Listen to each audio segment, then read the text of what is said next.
Welcome to the Out There channel, live stream 297. I'll be with you just after the intro.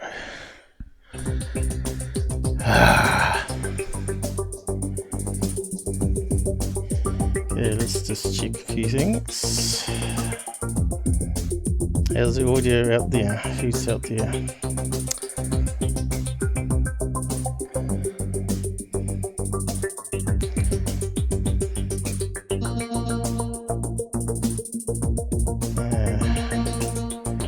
Interesting to see if Google has made any changes again.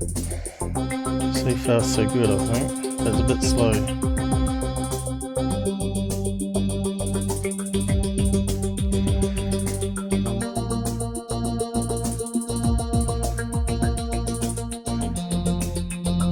Early morning USA, between 7 and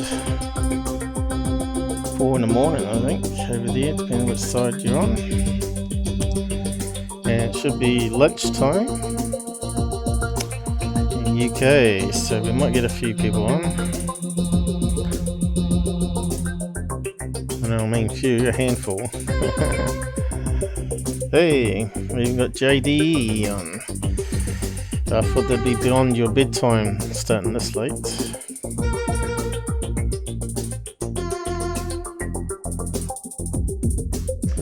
How you doing? Yeah, not too bad.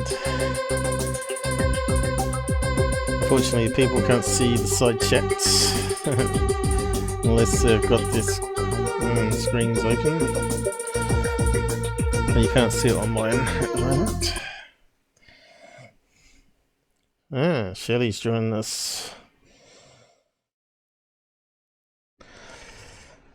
Good to be back. So we've got a few things to go over. Just felt like doing one right now while I feel good. It's been sore joints for the last couple of days, and now the joint pain's gone. It does that, but I put cream on.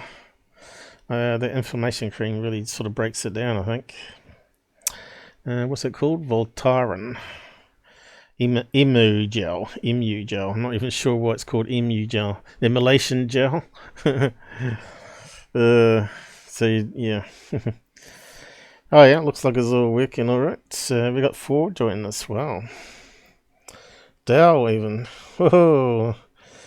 Yeah, I thought I'd start at this time, see who else happens to come along that we don't normally see. I thought it might be a bit too late for the Kiwi, because it's now midnight, heading on to, what do you call it, the ghost times. So if you start hearing any crazy EVPs on my mic, let me know.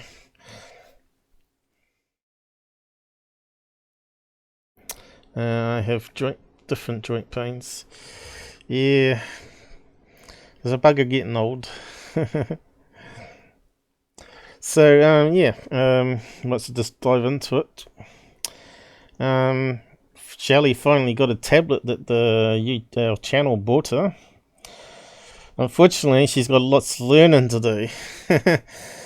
This is the problem with people that grow up with Android products. I mean, non-Android products, and hasn't used Windows for 10 years or whatever.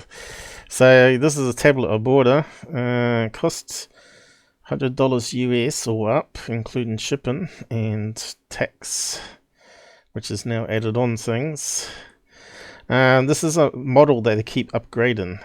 It used to be a lower spec, so they've upgraded the camera, the memory, and it's got 3 camera lenses on the back, which I don't know if it improves the picture or not, but one's meant to be flash, so that's very rare to get that on a tablet. It's got 128 gigabyte ROM in it, so that's like the hard drive. And it's also got 8 gig of operational RAM in it, and it's got a high spec GPU in it. I reckon it'll probably get hot though. Looks pretty good though. Dual SIM card, GPS, so you can use it for navigation. And it's got Bluetooth 4.4 in it, not the latest one. I think the latest is 5 or something. But yeah, specs you can't read there, but you'd have to save it and then open it in, zoom in. So yeah, so I'm going to talk about just a quick overview of SIM cards and stuff, because people don't seem to understand SIM cards out there. So first of all, I'll just bring up the editor and see how fast everything runs. Whoa, that was quick, wasn't it? Seems too fast. This sort of got me worried now.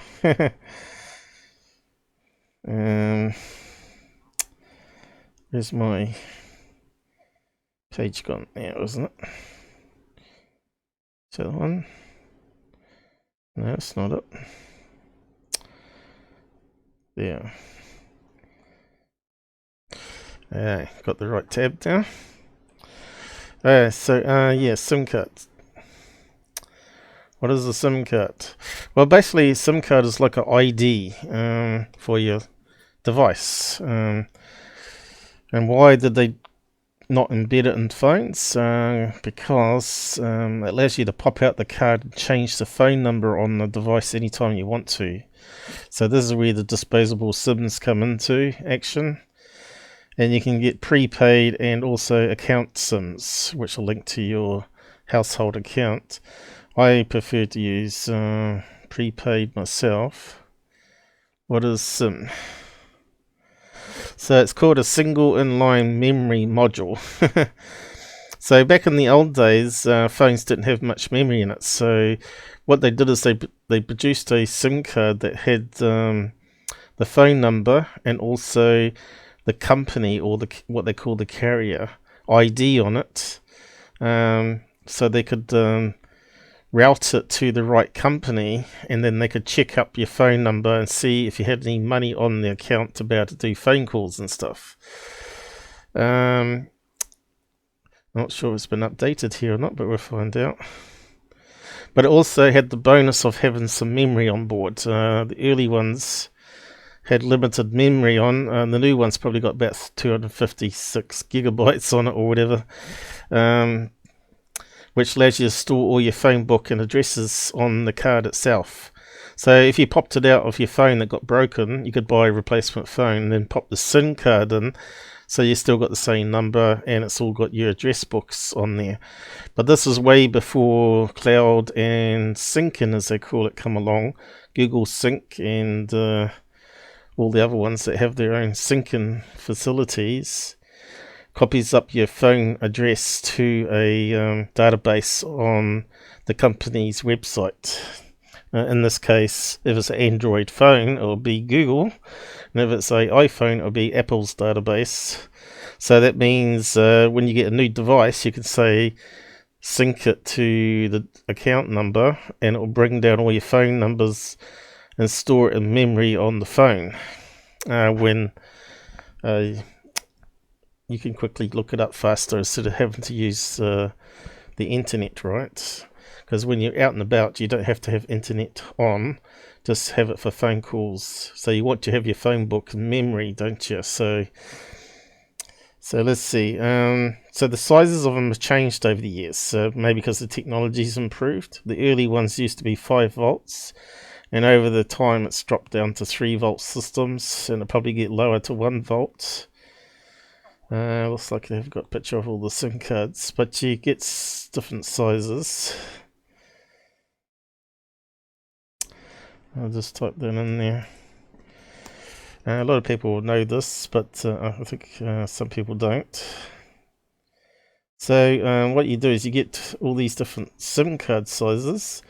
One's called SIM card, and then you got micro SIM card, and then you got nano SIM card. So you can see the sizes get smaller and smaller, and of course what happens is, depending on what size you want, you keep the adapter that fits around it, right? So you've got an adapter inside an adapter. So a lot of them now use nano cards, which are really fiddly, I find. I prefer the bigger cards because they're easy to hold with sausage fingers like I've got. And some of them have to go into a little caddy, a tray that pops out. So you have to have a ejection tool that you pop it into a little hole next to it, and it ejects this metal tray that you put the sieve in, a bit like this plastic one here, but it'll be a metal tray instead, and you just pop it in there and then slide it in. So they call that a kit, adapter kit, or whatever.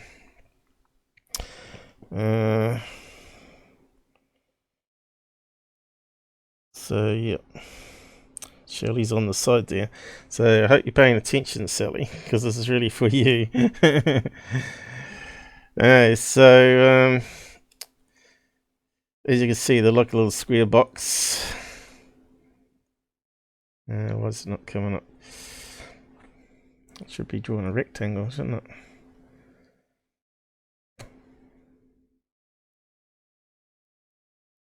There it goes. And of course in that you got your carrier ID, like AT and T. And you got your phone number, which normally has like a 02 something number or 04 number, depending what country you're in. New Zealand's 02 range. So 021 is like Vodafone, and then you'd have your 6 or 7 digit number or more. They keep expanding on them. And then the rest of the card is for address book, memory units. So how does it work? We need to draw a new thing for it. New.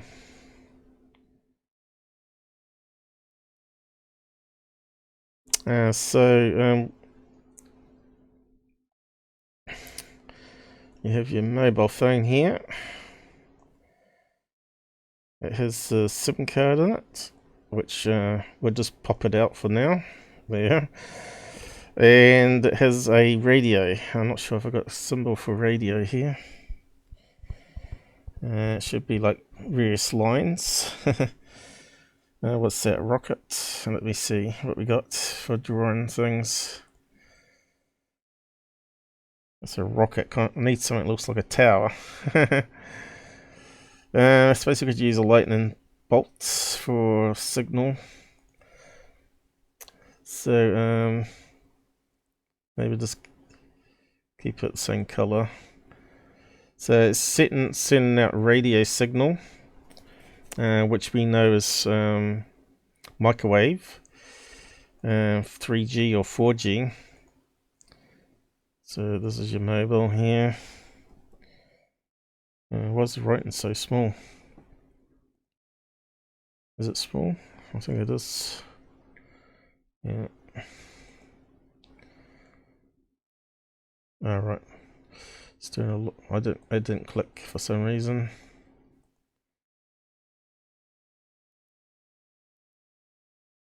Sure. Oh, it's probably going to be too big, if anything. So we got the mobile, and we got the 3, 4, and 5G radio. Okay. And G stands for generation.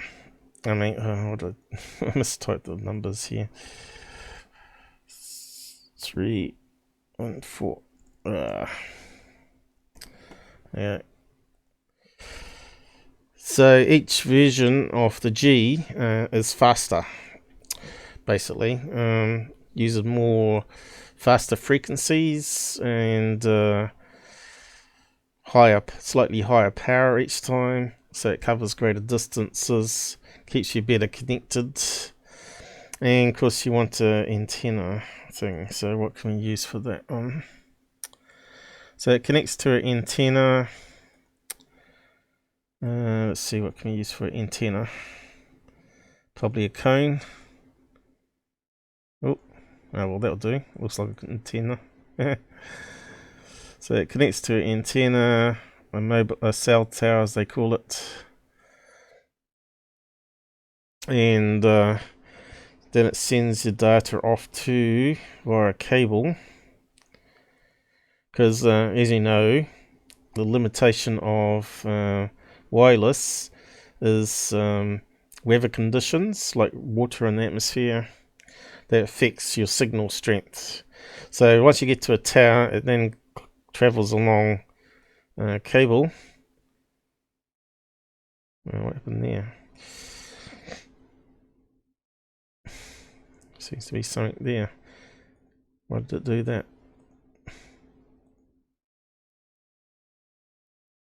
My mouse seems to be doing its own thing. I must have clicked it twice. Alright, so let me just see if that mouse signal is strong enough. Alright, so it goes to along to the cable to the telephone exchange. Actually, I'd draw a box for that, or some other shape. That will do there. So it goes to the telephone exchange. So I'll just put in cell tower.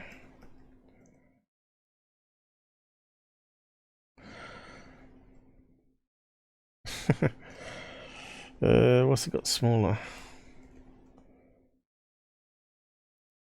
The writing thing is a wee bit too small now. That's better. I can read it now. Cell tower to the telephone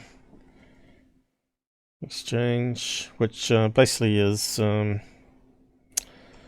fibers. So that's a fiber connection normally. Highest speed you can get. Generally they don't use copper anymore. The speed of light. And of course it checks up your SIM card details. And allows you to connect to the internet. So down here, we'll just have it go off. Why is it not selecting it? Have it go off to a cloud. Have we got a cloud? Which we call the internet. Let's have a look. Have we got a cloud symbol? It would be handy, but we probably haven't. Well, there's a bang symbol. That's probably close enough. That one there. So that would be the internet.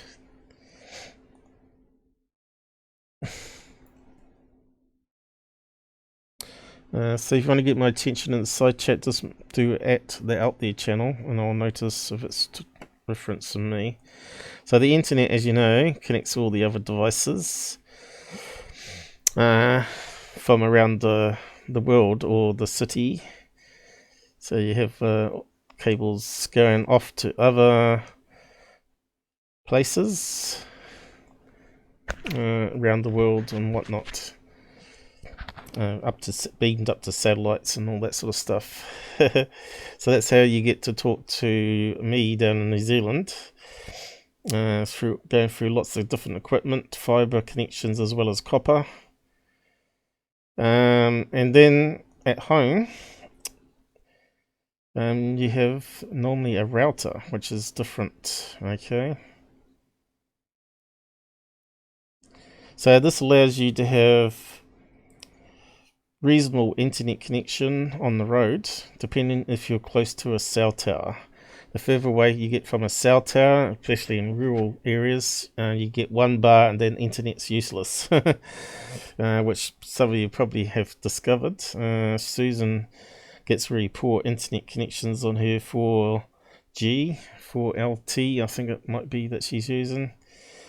So so we got another line. Oh, damn it. It's on the wrong thing. We got another line that goes down to your house. Now we've got a picture of a house.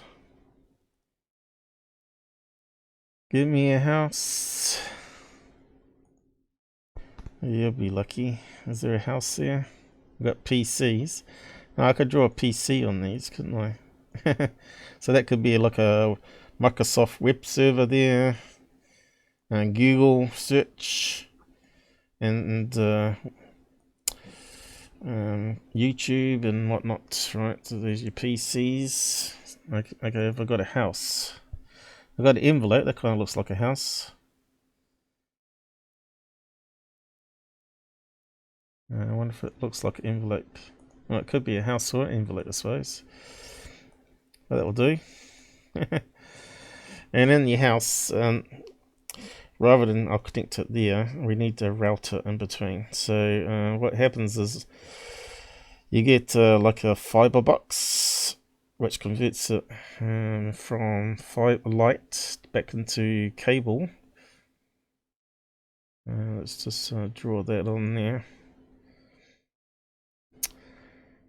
Yeah. So you can normally got a little fiber box. Need to make it hollow.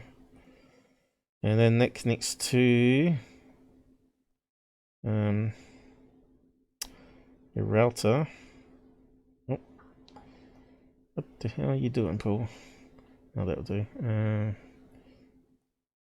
That connects to your router onto your house here, which is normally inside a room. So you got the fiber box. So I'll just type that in there. I call it a fiber end unit. Why is it not typing?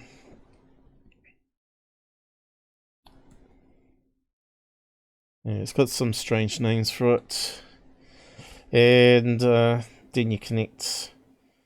Then it connects by a UTP cable, as they call it, unshielded twisted pair, which is a cable that doesn't actually have a earth shield around it. Basically, it's twisted cables around each other, which is enough to eliminate EMF, interference, RF noise. You can also get shielded STP cable, and then you can connect to your laptop in the house via that cable there through another UTP cable, and the router can connect multiple devices either through again antenna, a Wi-Fi. So that's a router, or as the English call them, they don't call them routers, they call them routers, which kind of sounds rude. Router, as in route, French word, means to take a path, right? But Americans call it route. Maybe because it doesn't sound so rude. Oh, well, that'll do. It looks like it's joined it together. Router, it's spelled wrong.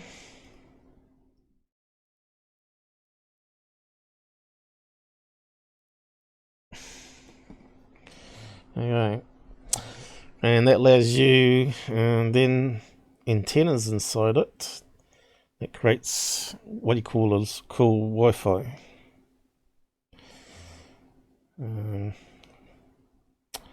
It won't disconnect for some reason. So it creates wireless fiber, as they call it. And it's called a LAN, local area network. And this over here is called wide area network. So all this side of it here is wide area network. So hackers can come in on this PC here, say, and they're at home in another country. They come off and connect to your router and try to break into your router to be able to do a denial of service or some other hacks like break the password and reset a few things so you can't actually get connection. Okay. And of course the router normally come with 4 connections on the back. So let's just bring up a picture of a router. So what you do is you can get Wi-Fi also on your phone, which connects to your router, right? So the phone also has Wi-Fi, which uses another part of the radio connection to connect to your home router. So we need another little signal thing. Let's see. What can we use? Probably the same thing, probably. Where did I find it? I can't see it now. Oh, squiggly thing there. Need a different color, really. So the Wi-Fi connects to your house router as well from the phone. And the router can have normally up to 128 devices. I think there's a certain limit. Because if you had like everybody... Like if you had a whole classroom on a single router, and then your connection to the internet's only like a, limited speed. Say it's a low-end fiber connection, then everybody's going to get a share of the bandwidth. Which if you can download a YouTube video, in like 10 seconds, then if you had 10 people on, it would take like 10 times longer. So it would take 100 seconds to do the same thing because everybody's sharing on the router.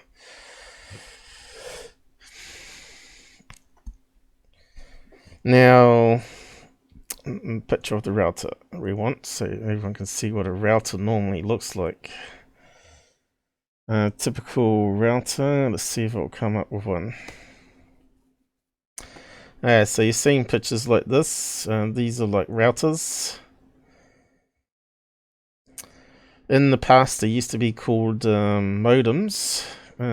Well, basically, the modem is this fiber end unit. It used to be like a modem that was sort of built into the router. That normally used to be like a, what you call it, ADSL. Which is like a high-speed modem that had also the routing capabilities added into it. But yeah, that's sort of old technology now. Not many people use that unless you're in a backward country. Everyone's now pretty much on fiber and 5G.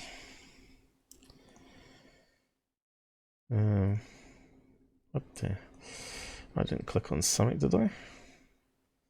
Looking for a picture of a router. Alright, it's probably ads there. Let's see, is it images? So routers can come with multiple antennas on them. The latest one is, the wireless speeds also have improved over the years. It started to be A, and then they called it wireless B, then they called it wireless G, and then they called it wireless N. And now they've got one called wireless AC, and I think there's now wireless AK.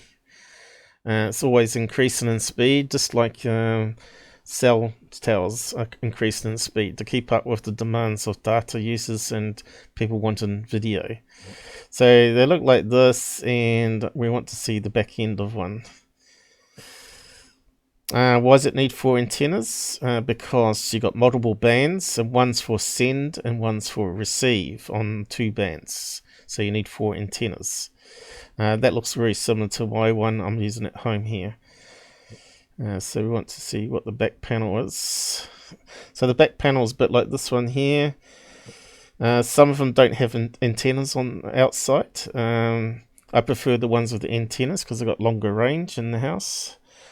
But the internal antennas are only like 50 milliwatts, so very weak. My router, I decided to get one that had a wee bit more distance on it, so it could go through longer distance. And I got a 400 milliwatt one. But I think the biggest one you're allowed is 1 watt. Sounds a lot. The more power you got, the more likely it's going to penetrate your skin and the closer you are to the device, because it's transmitting microwave, of course. And you might feel sensational burning. But but as you know, with distance, you get the inverse square law and the signal gets weaker.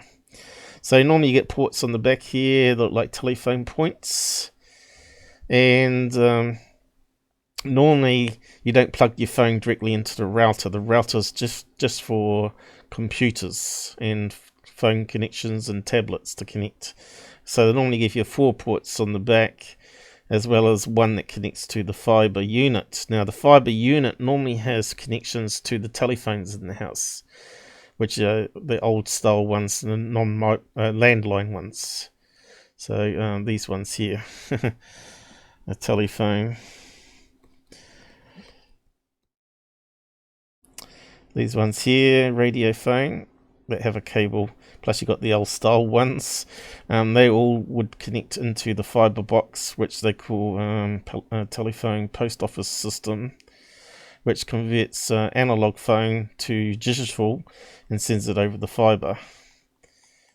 But yeah, you get these ones here in the office. They all connect straight to the fiber unit or to another, what they call a hub, which can have multiple phones off it, which then sends them mixed down to the fiber unit.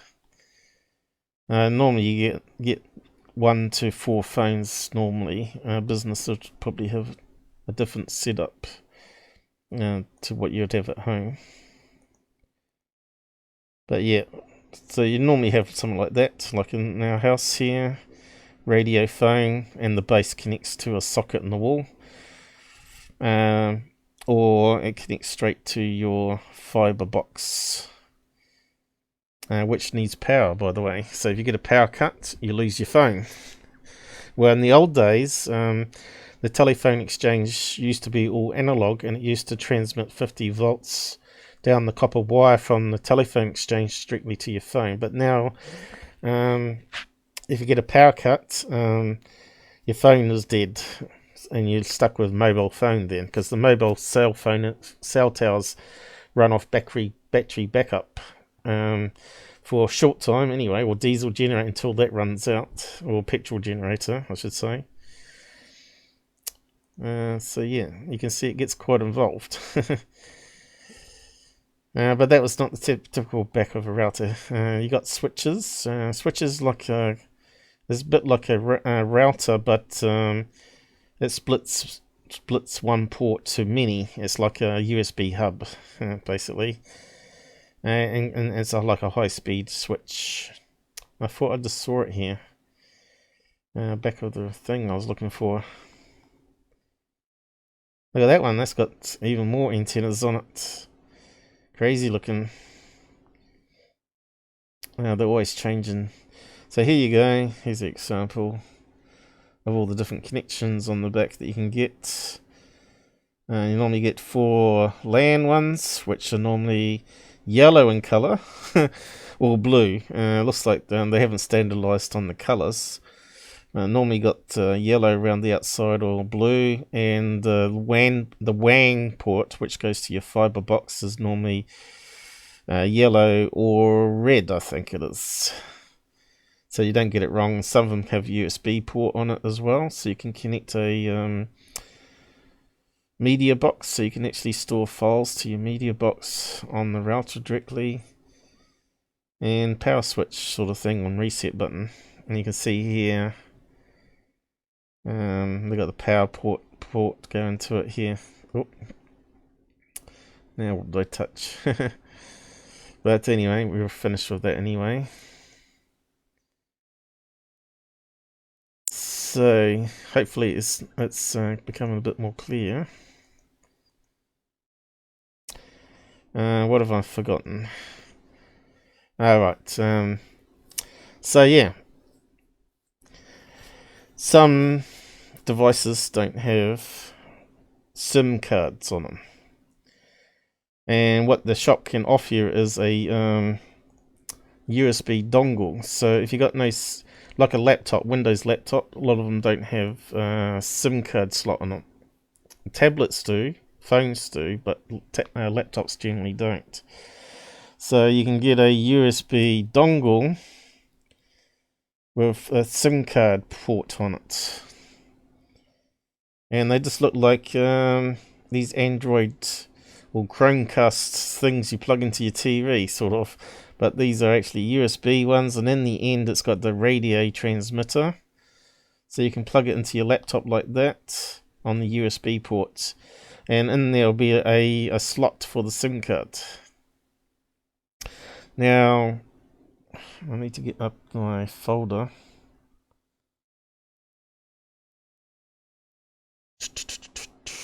I'm almost finished with this. You're always going to learn something here. So, as I sent this to Shelly, these tablets with dual SIM cards in it are really, really nice.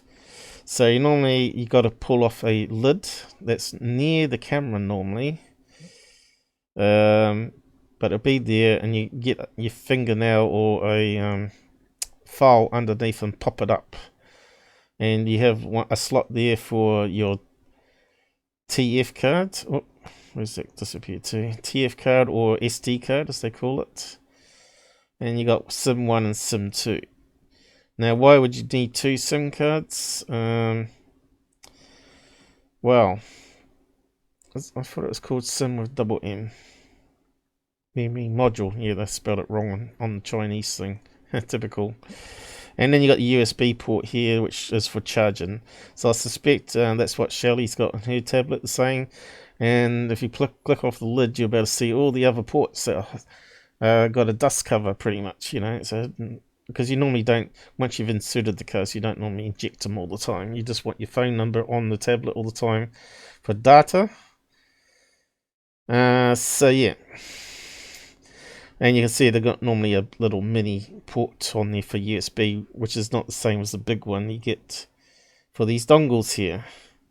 Because these are designed to be compatible with Macintosh and Windows tablets, PCs and desktops. So you can have alternative backup internet connection, basically. So if you lost internet connection through your normal fiber connection through this line here, so if you had a power cut or something that took out this line here, because normally you have repeaters, so if that took out that, let's get a rubber. So if it got cut in half by a big storm, you got no internet now, because you got no way to get from your Wi-Fi from the phone or your tablet to the internet, because it's taken down. But the best thing then is you can actually use the mobile data to use the radio to the cell tower, which hopefully has still got the connection to the exchange by another method. So you can get one of these dongles for your desktop laptop. So when it goes down, you always can get back on the internet if you really urgently need to internet. Now, 5G is probably able to do streaming, okay? And that's the reason that it's faster and better. And people setting it on fire because they're paranoid about C19 just have a mental problem. Because we've already gone over 5G, all the frequencies and the energy levels needed to cause ionization, to cause cell damage. Doesn't actually produce viruses. In fact, it would destroy a virus. So it would break down the DNA. So these people that are uneducated out there sitting on cell fire, we had someone burn down some New Zealand ones recently.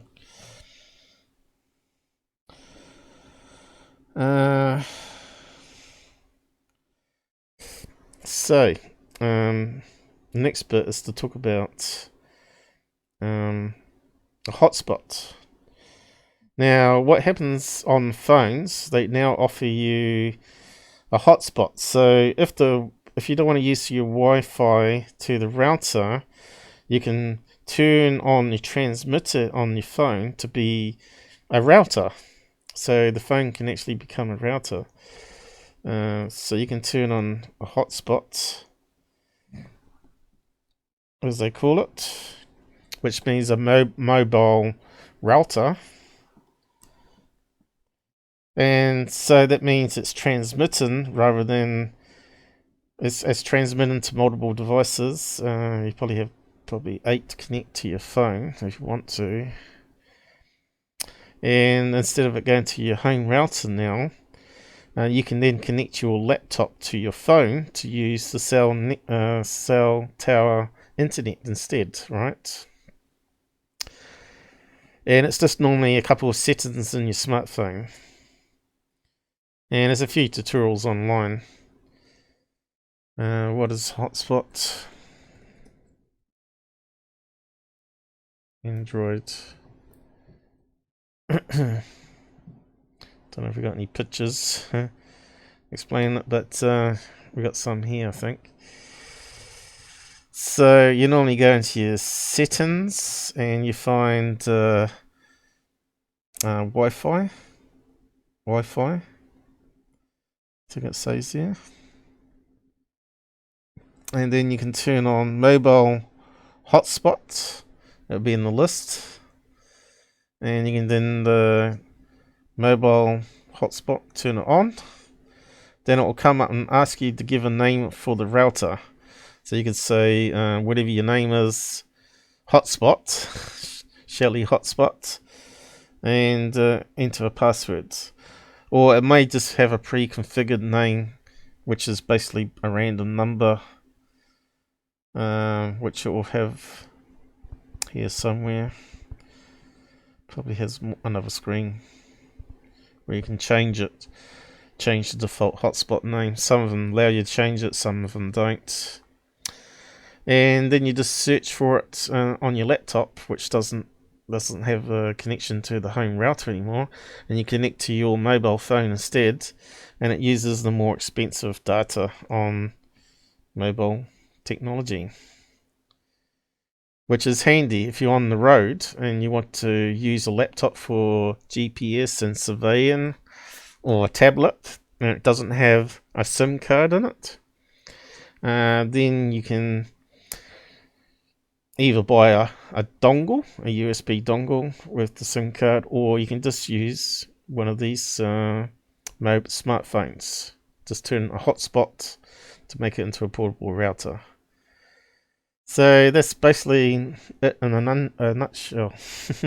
Hopefully that makes sense. It's really simple stuff, really.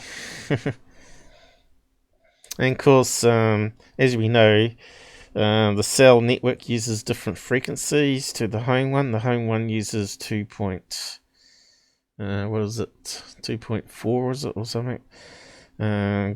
Frequency range for microwave, and this cell network uses higher frequencies or lower ones, depending on if it's 3G, 4G, and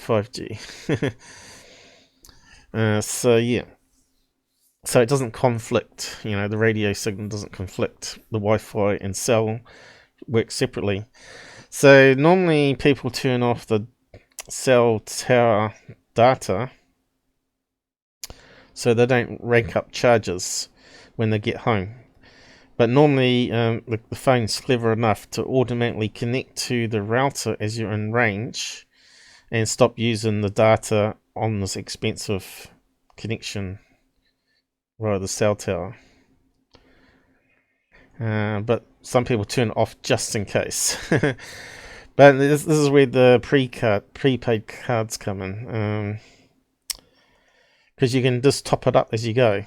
So you got prepaid SIMs.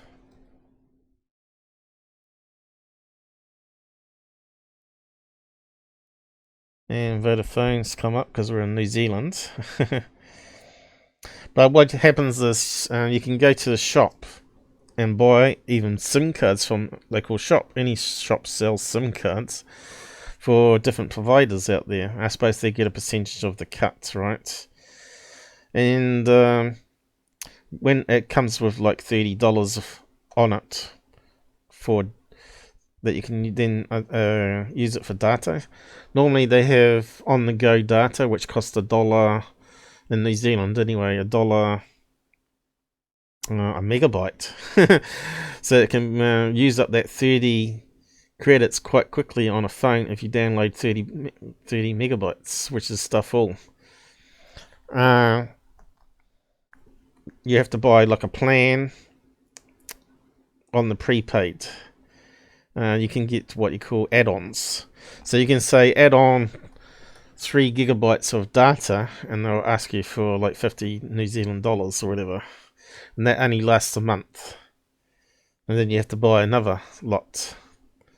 So that's what's good about prepaid, so you don't go over your budget per month. Or you can get a SIM card that's linked to your account directly, and they just keep it going, and you get a big bill at the end. So that's a bit more risky. So I always like to go for prepaid ones for using internet data myself, just to keep an eye on things. But once you run out of data, of course, your phone connection gets cut. It's like having one of those boxes for power in the house and rental properties where you put coins in to get more power. It's a bit like that, or like the old coins that you used to drop in those old boxes, street phones that used to be around the place, which they don't have anymore. So prepaid on the go in New Zealand, prepaid data SIMs and all that sort of stuff. I think that's pretty much it covered, Shelly. And if you didn't understand it, you have to go back and re-watch it. And my diagram got a wee bit cluttered in the end there. So anything you didn't understand, ask now, before I move on to the next topic. I can't remember, or no, maybe our memories. What the hell are you talking about? You're not talking about Mandela effect, are you?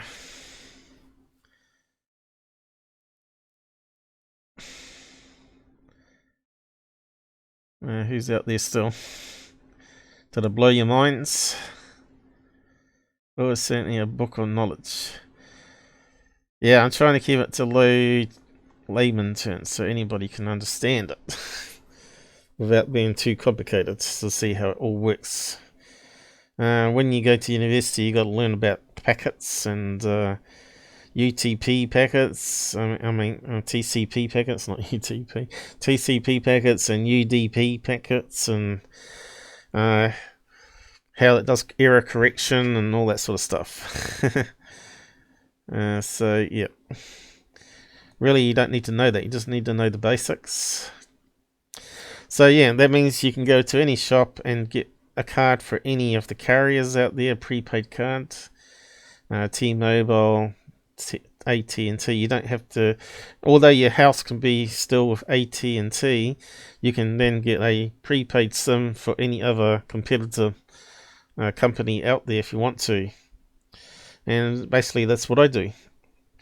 I don't have all my eggs in one basket. I have my mobile and tablets on Vodafone New Zealand, and I have my router connection through Spark New Zealand on a fibre connection. So that's the ultimate speed that allows me to do streaming and gives me unlimited data as well. But until our technology and pricing allows us to have mobile data unlimited, I'm not really too keen to use it.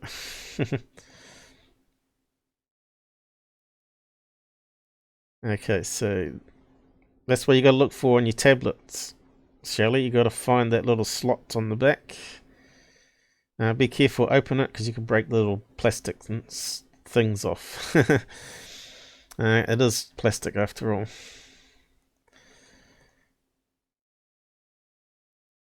And of course, if you take it to the shop, they should know that and see what size card you need, SIM card. As I said, there's 3 different sizes, and you should be good to go. They should be able to slide it in there. Your tablet has GMS, which I believe AT&T use, and all the other phone companies now use CMDA or whatever it's called. And but maybe that's all changed, because it's always changing. They're always improving their technology. The problem is, though, in America, they like to lock the phones, so you can only use it with the provider that you buy the phone from. So you need an unlocked phone. as well. The Chinese tablets and phones will be unlocked, so you can just put your SIM card in. But they also the phone also transmits a code once it's got the SIM card connected. It then sends the code off the phone called an MEMI number and makes sure it's like an approved device on their network. Because they can turn it off. As you know, there was Chinese embedded some spyware on the phone. Allows them to listen in on your chats and look on your camera. Bit like what NSA was doing, but Chinese were doing it with the Hui, is that how you say the name? Brand, which has now been banned. And that would have a special number on the devices, which they can then just ban from accessing the cell towers. So you'd have to replace your device, of course. So on to the next topic now, I guess. No more Shelly. Was it Thomas Reed body language next on the list? I forgot. I think it was. So they did the part 2 here. And we'll just play some clips of it. And then I'll... Hey, went to my thing that was there. Eh? What did I do to it? Oh, there it is. Alright, so I'll just reload it because it's got a thing swirling around there. Make sure it's loaded properly. There you go. Okay, so let's just play the intro. Hey guys, we know the topic of this show is another UFO show, and we want you to know that we're not going down a UFO track with this show. This was just a great opportunity for us to interview Thom Reed about his story in the Berkshire UFO case, and for us to talk to you about our interviewing technique, why we asked questions the way we did, and to analyze Thom's body language. We hope you'll enjoy it as much as we did. And if you look in the notes about the show, you'll find all of the things we reference in our introductions about projects we're working on, websites to us, ways to find our books. Thanks for joining, and we'll see you through those circuits. That circuit gets more and more pronounced. And so one of the biggest problems you have in the intelligence world, and Chase and I can talk forever and bore you to death with intelligence cycle, but one of the biggest problems you have is failure in the analyst side because they can't imagine that something is possible. When we had 9/11 happen, nobody believed that was a handful of guys who worked this thing out, got into the U.S., and had that much success. The same thing has happened generation after generation because we can't imagine that something's possible. The role of a good interrogator is not to judge, not to figure out whether it's true, well, to figure out whether it's true and you believe what the person's telling you, but not to figure out what it means. The analyst's role is to figure out what it means. Analysts work very tightly with indicators, and those indicators mean something. And so they jump to conclusions, and they constantly have to have those conclusions addressed, and you have to take away that bias that they've built in. You do it every day in life. And then the last thing I'll leave you with is when we train people to interrogate outside the United States and other cultures, they typically spend 2 years learning a foreign language with natives of that foreign language to learn not to think like themselves and to project onto people from that culture, but to better understand how the culture works.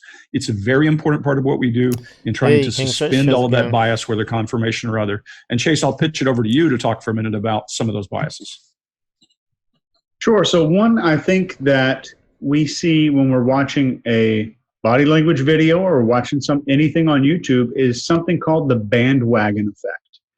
And this is, if your friends jumped off a bridge, would you jump off the bridge too? So we're more likely to do what the other primates in our tribe are doing. And the next one is confirmation bias. This happens especially true with politics. And if you think of Apple versus Android, this is confirmation, or what's another word for this is choice support bias. They're technically two different ones. But if I picked an Apple phone, I'm more likely to see fault in the Android user's phone. And if I have an Android, I'm more likely to see fault in an Apple phone and see the good things about my own. And confirmation bias. One good thing about the iPad though is it has a battery that lasts up to about 6 years. JD80's one lasts up to 8 years apparently. And of course most as the other phones like Samsung and all that only last about 2 years. So why is the battery so vastly different? So it just goes to show that they build it for failure, so you throw your phone away after 2 years and get a new one. That's basically what they're doing. So they can actually build technology that can last a lot longer than it really does. So that's going off the sidetrack there where he's talking about confirmation bias, where people pick a side like left and right in politics and middle to politics, and their favorite devices or whatever. So they're just applying that to interview techniques there, where they do a baseline of people. They start talking to them where they're going to be telling the truth about their family life or stuff like that. It's what they used to do as kids. So they're not going to be telling lies, and they're going to see whether he nods all the time. Like if you look at our Kiwi Prime Minister, when she talks, she's always nodding up and down, nod. Normally that would be like a baseline, you see. So that's when she might be telling the truth when she's talking nodding, and when she's sitting down not nodding on difficult questions, you think, well, then something's not right here. She's trying to cover up something, or she's telling lies. So these guys. First of all, if you see the Thom Reed interview, that's what they do. They start getting comfortable, and they look for any tics or any movements and eye movements, which is for their baseline, and then they start asking them difficult questions to see if it changes over time. And it's quite clever, really. Bias is pretty similar. But confirmation bias is something that makes us only seek out things that agree with our own opinion. We only click on the political headlines that demonize the people we don't like, or the ones that champion the ones that are a personal favorite. Another thing that this can really have a negative effect on, especially as us or you watching some of these debates coming up, if I'm a Trump supporter, I'm more likely to see deceptive behavior in Joe Biden. All humans have bias. We are none of us without bias. If I love... So we need to get on to the interview bit. This is where they're doing the baseline, I think. Funny thing is, when I had the horses, I wanted a dirt biker. And when it gets confused, it tends to dig pretty deep in the unconscious, and often what many people have called the collective unconscious, some of the very, very old stories that we have deep inside us that we've inherited over millennia. So often when we see something that we can't make a quick prediction of, we go very, very deep inside ourselves to come up with the answer, the prediction. You had a horse when this thing happened to you. Tell me a little bit about that horse. Let folks get to know who you are and what you did with your horse and that kind of stuff. Just when I almost fell? Yeah. Okay. So I was riding in a horse show, a 4-H horse show in Great Barrington, which was held at Ski Butternut. And I was I was 9. And we were using... So they're getting their baseline by talking about his history. And then they go back. You rip the paper off of it and ta-da. And so that was kind of what, believe it or not, fueled my career. And in this case, what we're seeing is when he first begins, you pay attention to, you've always heard, well, that shoulder shrug, the one shoulder, that means they're lying. They're not telling the truth. That's what the absolutists will tell you, that it shows deception. Well, we're seeing him fire that thing off with almost every word he says, and we know what he's telling us is true. So that automatically knocks that out of the way. So when we see that, we can go ahead and say, that doesn't mean much. His illustrators, they're really big. They're going off. He's Mark's truth plane. You can't see it because at the angle he's sitting, but he's gesturing specifically and he's using both hands a lot of times. And when he sees something, he'll go and he'll look at it as he's telling you about it. But Greg and Chase will get into the eye movement part of it, your eye accessing. We're looking at that. Also, one thing to listen for is the way he talks. here at the top. He's talking at a good volume because he's happy, he's proud. He's just meeting us really and seeing us for the first time. We're getting to know him, and he's proud about being a kid and the things he's done. He's talking about his horse. He lost someone, he had great memories, and it's important that he remembered things as a child. So you go back and we get a look at him when he's remembering something from when he was a little kid. So that go back. Oh, he's in Skype. When something has happened to him, I was grabbed, not someone grabbed me. He goes to passive every time. And you'll hear that throughout this when it feels like he has been in some way victimized by this whole thing. When he talks about going through the bridge and coming out the other side and everything changed, he's not talking about the atmosphere. He's talking about the world changed that day when he says that kind of thing. So pay attention to his passive voice. The other one, we talk about him moving his shoulder. Part of that is him moving his shoulder. Part of it is, and I like where you talk about body narration, I call this illustrating.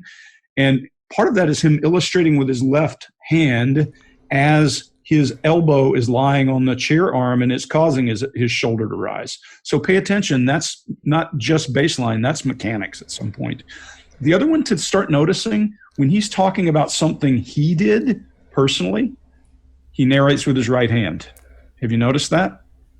Pay attention. When he goes to both hands, it's something big that happened. Or when he's talking about someone else doing something, his left hand is narrating. So it's an interesting shift from what you see in most people, because most people use one hand or the other. And then finally, you'll watch as we go through this thing. You're right, Scott. I'm trying not to be my usual direct, hard-ass question. Excuse my English. My direct question, I'm asking in a very different way. In fact, when I want to cut him off, I ask a leading question. You'll notice. I say, did you, will you, are you? Those are not good questions to get information. They're good questions to direct conversation. And that's interrogation 101. And we'll stop there. Mark, what do you got? And also you can see the eye movement where he's looking upwards into the upper left for memory recall as well. But yeah, it's good to go over this because you can actually learn body language from these guys. And they certainly picked up a lot of things there with the body language and hand movements. So they obviously really good at it. So yeah, so they just go through all the various stages where he's telling the story, and they say that he's truthful. So they do a sum up at the end here. On this, I think what he's done here, and maybe I'm jumping to a conclusion here, really, rather than analyzing this moment, but he's developed a big story here in order to explain something that was quite complex. I imagine around the horse or around some other fear element. He's created something to deal with that complexity. And he goes on later to talk, not in this clip, but to talk about Thom's monument, to talk about arcs, to talk about saving species. Often that big Noah Ark story is really a story about what do we do when things get really, really hard and everything's out of control. We kind of wipe the slate clean and start again and get to another side of a bridge. Witness to, like 80. Yeah. Okay. Yeah. Chase? I mean, there's some honesty, and it could have been the, what does he say? It might have been 80% truthful. He reckons he's 80%. It could have been something, I mean, again, some classic images. It could have been the reflections from the moon. This is, the worry is lunacy. When the moon comes out and that light hits our eyes, visions appear. And this is something that has been throughout art, throughout poetry. It's a classic. I'll say this. If I were not to suspend disbelief, I would go a very different route. I would say, okay, just because you remember something doesn't make it true. And I'm saying he's being truthful to what he's in his body language and in what he's saying to us. Chase? Same with Greg. I'm going to go with an 86.784% of truth. Let me write that down. Yeah, because I thought you were going to get 86.7. Hand to God, I thought you were at 87. The most decimal places you've ever done. Yeah, okay. So, Chase, tell us what happened. So we see this repetitive need for socializing situations. We see a need for strength here. And in interrogations, there's a 50-step process. There's a 10-step process. Depends on who you ask and 9-step process. who your instructor is. But there's 4 things that are very important: socialize, minimize, rationalize, and project. Those 4 things are pretty much in every interrogation system in the world. So I tried to do that in less than 20 seconds on camera here while we had him here. The first thing I did was to socialize the situation and make it okay. I said millions of people are doing this and you're doing this for others. You're helping other people. It helps to push his narrative. That's the reason that he's telling himself that he's doing this stuff. I'm emphasizing his strength. I talk about this. That's what I said to you, Shelly. I said, by coming and telling your story, you're helping probably others out there that had similar experiences, and they might come forward and retell their stories as well about alien abductions or contactees or visitations. It takes a lot of balls to come on this show. Not a lot of people would do this, come up against 4 profilers. I even minimized myself by saying, let's get Bob Lazar on there next. Super nervous, which is actually true. He won't do it. So then I started asking, when you were 9, did the horses treat you differently? And he goes, wow, that was a really good question. He wants his mommy to come into the room. And I'm not saying this to make fun of him, but I'm asking him a question to deliberately bring him back to childhood. I have his mother in the room, which is something I have never had the pleasure of enjoying in an interrogation. And then, there's a break. His mom comes back, so I've got to push him back down into child. Anyway, so the other 2 sum up too and all that business, and they all come to a conclusion that he was telling the truth in their own expert way, sort of thing. So yeah, go and watch the whole thing. It's actually quite good, and you can see how he gets interviewed and he's talking about the alien with the football head, but they were thinking... They weren't thinking like he was torn like the football shape, like the Alien movie, coming this way, like a praying mantis head. All right, that's what he should have said probably. So the Berkshire interview, according to them, is he definitely saw a UFO and was taken to a place, and he saw insect type alien creatures. Short interview. So yeah, it's a really good story actually. We're going to have a listen to it all and see as they break it down. So I don't want to play too much of that. Just give them another plug. But they've done other ones, lots of other videos, not just on UFOs. But there's a good one here that I watched. Called where is it now? Bob Lazar one we talked about already. That was really good. But they looked at old videos, interviews, and new ones with Rogan and compared how he become a better storyteller. But there's another one here somewhere where a woman claims that she had alien babies. Where is it now? This one here. Also worth having a watch. Could be link address. But they determine that she's making it all up, and it's quite interesting how now we got 2 cases on there, where one they say she's completely lying, and the other one where he's saying it completely happened. So what's this one? I was abducted and gave birth to aliens. Birth to aliens.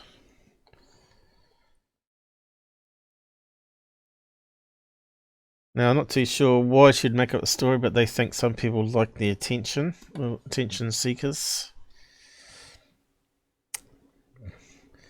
And that one's a really good watch as well. But anyway, we can move on. Really wasted an hour. Yeah, so the next one is this UFON. I probably have to play the clip while I. Let me just go to the third phase. Now, you might recall that I had done it last live. Oh. And I put it through filters. This one here, I think it was.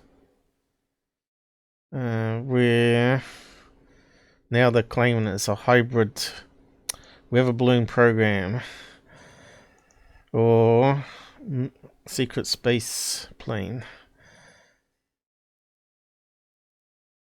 Claiming they're dragging some sort of antenna behind, which is absolutely nonsense, and I'll just explain why that is. Because it's over a major city. They're not going to be doing first time experiments and also be visible on camera doing it over above a city where it could go wrong, where the tether could cause lots of drag and will rip off the end of a plane and cause it crashing down to the city. They're not going to do that, not even with high altitude balloons. They're going to do it over the sea, aren't they? They're going to do it over Atlantic or Pacific, where if it goes wrong, it's going to crash down into the water. And they're not going to do it over a major thing, or they do it over deserts, as you know. That's why they've got Air Force Base testing out in the deserts. Where it goes wrong, it crashes down. But yeah, I've done all these images, so I'm going to now break it down for everybody and do more on it to see if I can prove it, which I did. So I brought out this one here, where they get that redhead. Hey guys, I have finally reached extraterrestrial with the heavy makeup and false eyelashes. Welcome back, everybody, from around the world. We have a special for you tonight, and I'm glad everybody's joining us on this live. I really hate false eyelashes. They creep me out. I don't know about you out there, but I just don't like females with these fake eyelashes. But she's a real airhead. Look, she's got the gloves on. I don't know if she's trying to be cool or what. Yeah, okay, it's just fun. Yeah. So they're using it for ratings on their channel now. So where do we get to? So they've still got Michael Schratt. They've put up another one of Michael Schratt's here story, which you've probably heard a million times already from Dolan, if you watch Dolan. Who else has him up, Robert? Who else has that Michael Schratt on? But when you get these big players on Third Phase of the Moon, straight away that puts them into a fraud category. That the bullshitting you, trying to put out stories to try and sell it to you, right? Or buy my book or whatever. Didn't some of his stuff was very sketchy, wasn't it, Robert? I think we looked at some of them where he got some newspaper clippings and the stories were very vague, but somehow he managed to expand on it. And I think one of the Dolan ones, he claimed that there was a witness, and Dolan said straight away, "What about to interview that witness or whatever?" And he and ahed and said, "Maybe you might be able to track him down. It might be a bit too late now." Blah blah blah. So he made excuses. So yeah, I don't really like this Michael guy. So this guy's come back to the moon one again, which is utter rubbish. And of course, GUFON apparently has insiders with secrets to the secret space force, believe it or not. So let's just play a clip of that. So I did a little research on that moon contrail. Remember, he said he doesn't do research because he's shit at it. Well, he claims he's doing research. UFO video from yesterday. Very interesting. A lot of people are saying it looks like a contrail. I say, no, it's not. I don't know. Well, it isn't. well, listen, I did a little research on it. I looked at thousands of pictures today, several videos, and I couldn't find anything that matched the rigidness and the stability of that contrail, we'll call it that for now, behind that what looked like an airplane of some sort. And then I'm thinking, wow, this video is... Actually, I did actually find something similar. Where is it? How was it on there? Yeah. You can see how thin it is. Because it depends how far away it is. Because he's using a camera with a probably a zoom, telephoto zoom. And you can see here I scaled it up on a image, and you can see how it sort of fades off after a certain distance as well. And you can't see it here because it's such a crappy video. So when it starts to fade away, the contrail, you ain't going to see it. Not with that blurriness, and it's going through atmospherics here. It's really bad footage. So I did actually zoom it in. Where's the files going? Was that the one? So he reckons he can't find a similar image. Well, to me, that's a similar image. It's like a single line. So you'd have to scale it up to roughly the same in the video, which is about there, I think. About the same size moon. It might be a wee bit further away.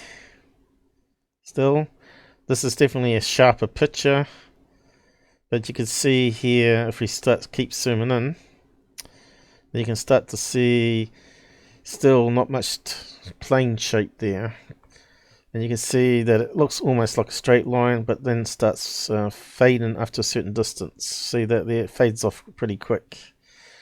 Now if that was blurry, so if we stick that through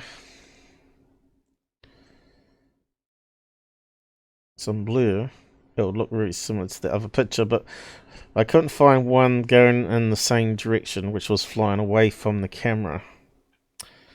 So I really wanted to find a picture with the same angle where the plane was going downwards. So if we rotated that one,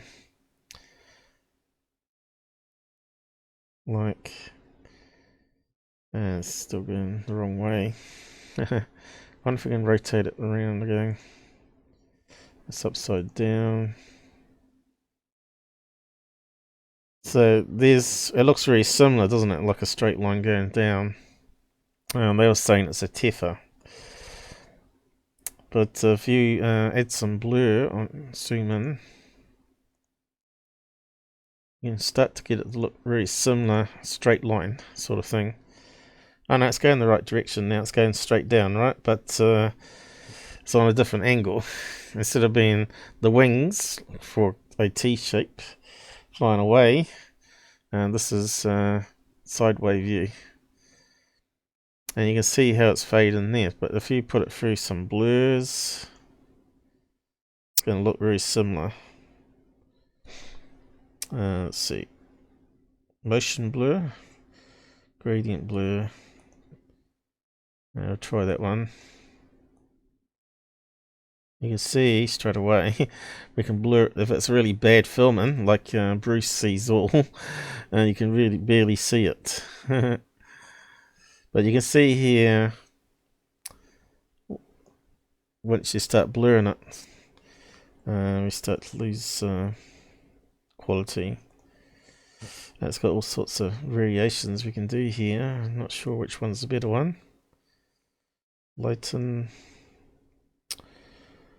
glow, ooh, darken probably.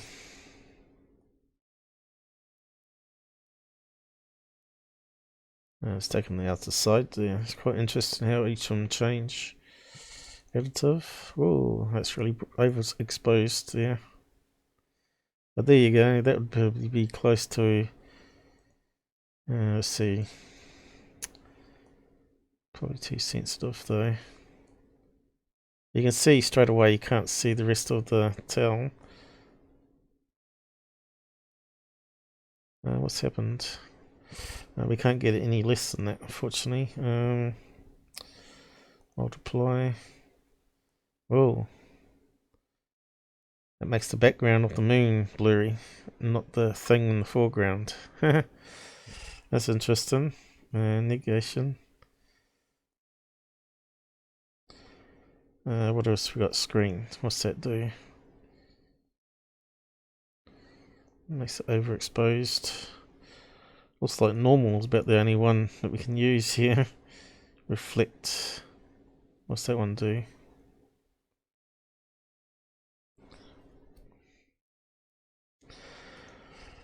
Probably just what's this one here? Different channels probably. Alpha.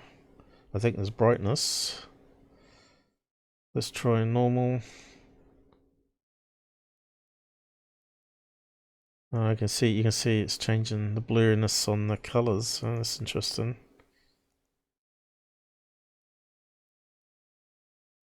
You can really mess around with it, can't you? It's not the best one. Let's see what else we got here. Motion blur. There would be some motion blur. Let's see what that does. Sideways. Like a bug. That's pretty handy.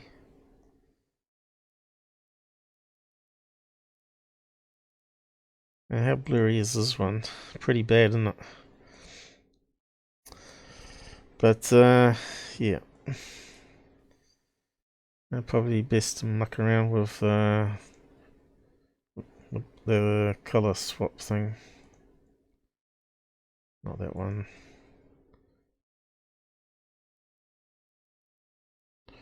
There's a bit of blur, but it's like an overlaid blur though. I really need to do an image on an image to do that, really.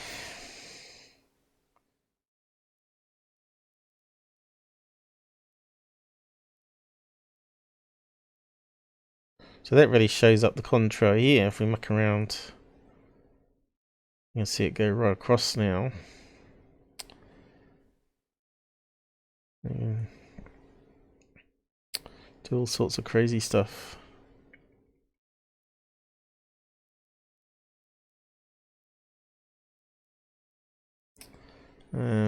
So we want to get darken, I think. Let's see.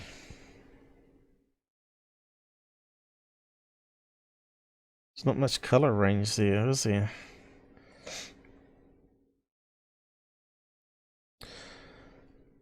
Probably still too bright to see. But you can see here the tail looks like you don't see the rest of the tail. It's a bit hard to duplicate it with this editor. Or at least I don't have the skills still to work out the right tools for it anyway. But I'm just trying to compare to the size of the plane. This one's obviously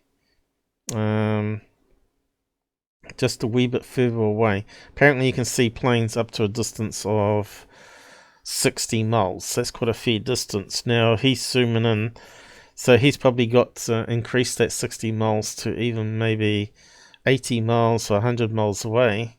And of course it's going to get smaller. So yeah, anyway, we'll just carry on. Wait a minute. Plane at 35,000 feet would go super fast by the moon. It wouldn't just slowly go through. So there's a lot of assumptions here. He's assuming it's closer to the camera, not 100 miles away on telephoto, right? This is the problem with these guys. They make all these assumptions. You see a lot of the videos that you see up there where the plane's going across. It's obviously closer to the camera and better lenses and a better quality of the day and less atmospherics, of course. Through the moon, it would be zipping through it. I know, I've recorded them at 35,000 feet passing in front of the moon. It only takes a few seconds. So who said it was at 35,000 feet? You get contrails. at different altitudes, right? Who's to say it's 30,000 feet? What? Well, just keep misleading people. Altitude. Do jet contrails happen? Now, I've covered this before. Hey, Professor. Is how many of those UFO conspiracy, what do you say, New Age people are involved in the porn industry? Well, I don't know, GUFON in the porn industry. Maybe gay movie. Maybe. Contrails happen. I'll put happy in reading that out. So it says between 26,000 feet and 39. So that's a fair range that the contrails can happen. So where he got 35 from, I don't know. And of course that's all will come in handy in the future, that information there. I'll just go over it in a minute. Possibly in space, possibly right at the edge. It's not in Maybe space, it's Space is it? Force. So I did a little digging around because that rigidness didn't make sense to me. Well, through a friend of a friend of a friend, someone who worked in the DIA and worked with satellites and mid-level pre-Space Force programs as well as NASA, which, by the way, he says now are all under the control of Space Force. But he said it looks like it could be a Space Force experiment going on. Not 100% knowing for a fact that's true. So they're guessing, guess, making up his fantasy story. Altitude wouldn't take, it would take 4 or 5 seconds, maybe 20 seconds to go past the moon because it's so high. It's not close enough. No, it wouldn't. So depends how far away it is from the camera. He said it could also be an experimental filament cable that's very porous that the plane or whatever could be pulling behind it, and it's gathering information, radiation, that particles that are coming from space or leaving Earth, and anything else that this guy doesn't know what he's talking about. Take a look at. So it could be that porous cable, filament cable, gathering data. I don't know. I don't know, you see. There was the tether incident. I don't know. You can see it's a cross shape for a plane. With the shuttle back in the 90s. And it... So, just some mix of nonsense, right?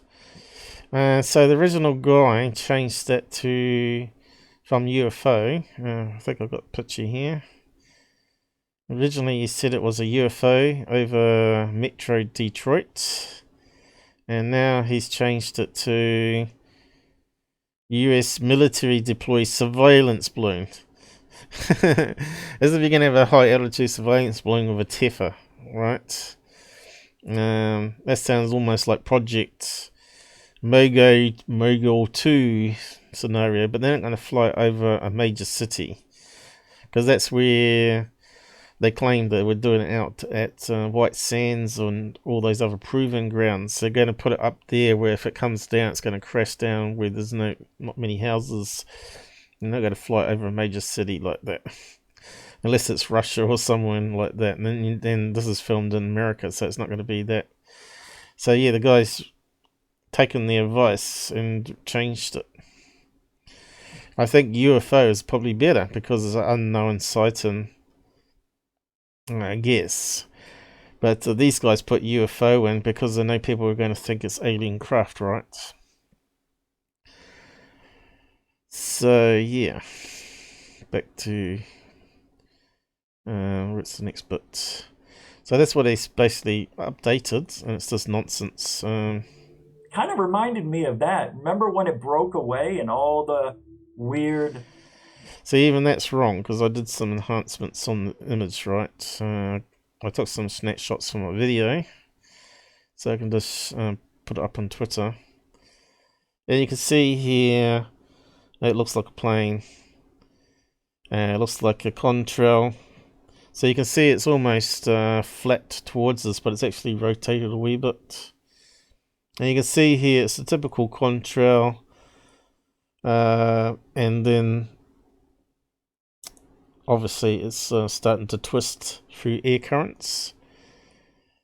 So if we looked at different things, you'd find the twist would be different as it's moving through. I made it stand out, so it looks like it's cut off, but actually it just fades, just like the other picture was. As you can see here, it's just faded away. Because as I found out, it depends on the humidity in the air where the plane's flying through. So if it's drier air, the crystals dissolve very quickly. And you can see here how faded it is throughout. So it's very whispery there, and it gets slightly thicker there, and then it gets whispery again and just fades away. There's no way that's a tepher. Now you can see here that it actually starts off smaller, and it's expanding slowly, and then it dissolves after that point. But you can see it's definitely a jet, and there's the front of the nose heading away from us, and we're looking underneath the plane here. So it's flying, looks like it's flying downwards, but it's actually flying away. But the image was so bad that it wasn't even comparable to this one up here. That one's way better quality, and maybe slightly closer. But you can see how wiggly wobbly this is. It wiggles wobbly, and it's on the side view of things, where it should be actually a bit thicker because you've got more gas looking through. And you can see here it suddenly tapers off very quickly. See here, looks like the end of it's there, and it's in, all the rest of it disappears almost. Gets thinner and thinner. So I'm not sure how more I can explain that. But apart from plugging it into flight radar, which is what I've done. Objects were floating around it. Is it that? I don't know. I think this might be an experiment. He keeps saying, I don't know. But people keep throwing money at him for I don't knows. Meant by Space Force. We just happened to catch it. Luckily, the moon was at the right place at the right time, and so was the witness. Interesting. Brent, what's your thoughts on the investigation that we just did in regards to this video of something crossing over or under the moon, captured by this astronomer? We're looking at it, and now that Rich did some research, and we were kind of giving Rich some direction on how to look, because he did zero research on it. He just asked a friend of a friend of a friend, a whistleblower that worked for the government. Nonsense, Mr. Doty. Of the moon, pretty much taking the whole frame of the shot of the moon in its full capacity, and this thing coming. That Blake is like dribbling on over, and he's not making any sense here at all, is he? Across. It would have gone by in a matter of seconds. This thing took forever to traverse assumptions from one end to the other. Brent, what's your thoughts on this? How high depends is this? If it's close to you. Sent this image to a couple of our friends in the field, and they gave their opinion, and I'm kind of on the same page. What we're looking at is something in the stratosphere, something so far up. Nonsense. That it's giving that focal length, and this thing's huge. It's 100 miles away. What I'm thinking, these are experimental craft that's being 80 miles, activated probably. as we speak in the skies, and technology is showing itself that we've never so seen. Who are the experts? Now. I'm thinking the Space Force. What video experts? I bet they didn't use Mick West or Brando.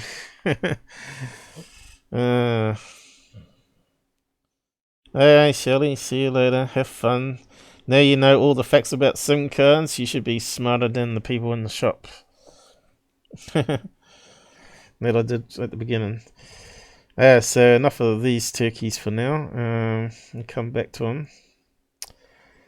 So what happened is Blake attacked me, right? I said to T-Bay UAP guy, MUFON guy, I sent him this. I said, look, we've got the time and the date of the sighting. Okay. And I said to him, as you can see, So they're saying it was a military deployed surveillance balloon as well. And GUFON thinks it's a plane, not a plane, but or contrail, but a special forces plane with a TEFA behind it. So I said to him, have a go at debunking it, because apparently he knows a wee bit of engineering and knows all the tools and stuff a bit better than I do. But he didn't do anything, so I decided to do it anyway. So you can see here I've done some snapshots and close-ups and looked at the moon direction. So we'll go over that in a minute, bit by bit. But yeah, I got this rude comment from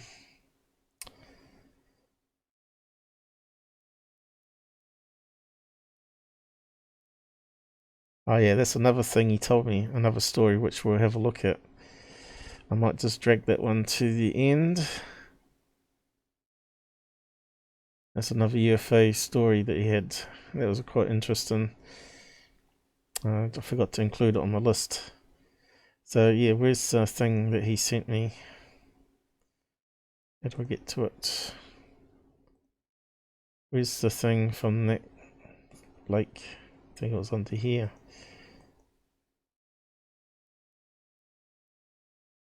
Unless he's deleted it. Which I think I got a copy of it anyway. Let's see. I really hate how Twitter doesn't have a tree structure for the comments like other systems, right? It's a right shambles.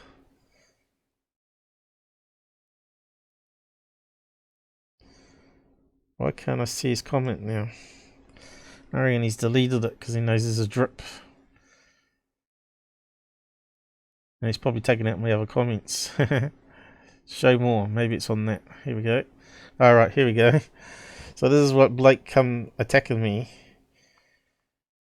He said it was a high altitude military plane doing a classified experiment in the video. Did you not listen to it? Or are you just trolling us? Because Third Phase is your favorite channel. Also, you thought it was a chemtrail. Wrong as usual, buddy. So straight away, he's using chemtrail instead of contrail, which is wrong. I said, where's your proof, buddy? Not trolling you. Exposing your faking asses. You lying scumbuckets, ruining our UFO field with your deception and fraud videos you made for many years. Goof on radio with his special contacts, claiming it was a secret Space Force plane, is what I heard. So there was multiple things. There's also balloons mentioned, right? So we have to run through it now.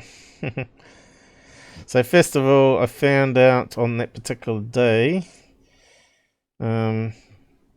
which way the moon was looking in the night sky.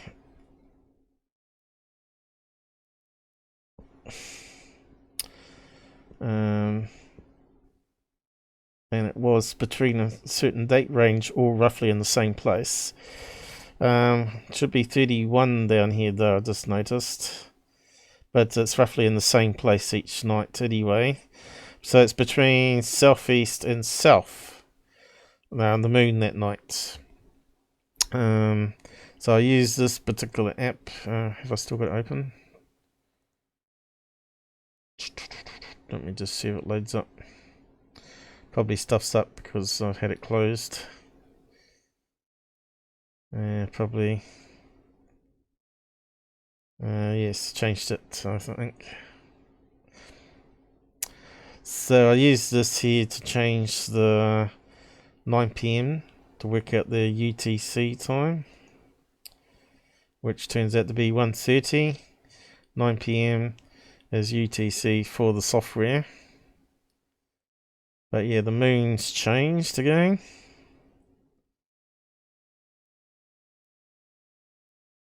And we need to roll it back on the software. So we're going to go to July 31st. It's got it there now, 9 AM. Let's see if it sticks there. Better just confirm I got it right, I suppose. I don't think it would change in one night too drastically anyway. Why is it not? Oh, right. Well, it's close to the time there. 9:42. And you can see it's between south and southeast still. So it hasn't changed much in one day. So even though I got the wrong snapshot there, it's comparable. You can see here it's exactly in the same place for the 30th. So that one mistake has been double checked. So that gives us an idea where to look on the map. So we've got a map up here of Detroit. And we know north is that direction upwards and south is this way down. So we're looking at east, which is this direction here, going to the east coast, New York, and over the west coast is California. So we know it's going to be in this line here, going down this way. So if we pan out, south, east, so in between, it's going to be heading down to this direction, Delaware, in that direction there.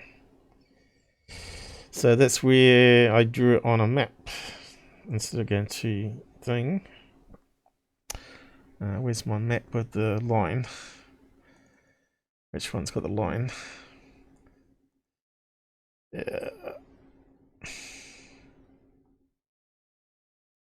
One of them has.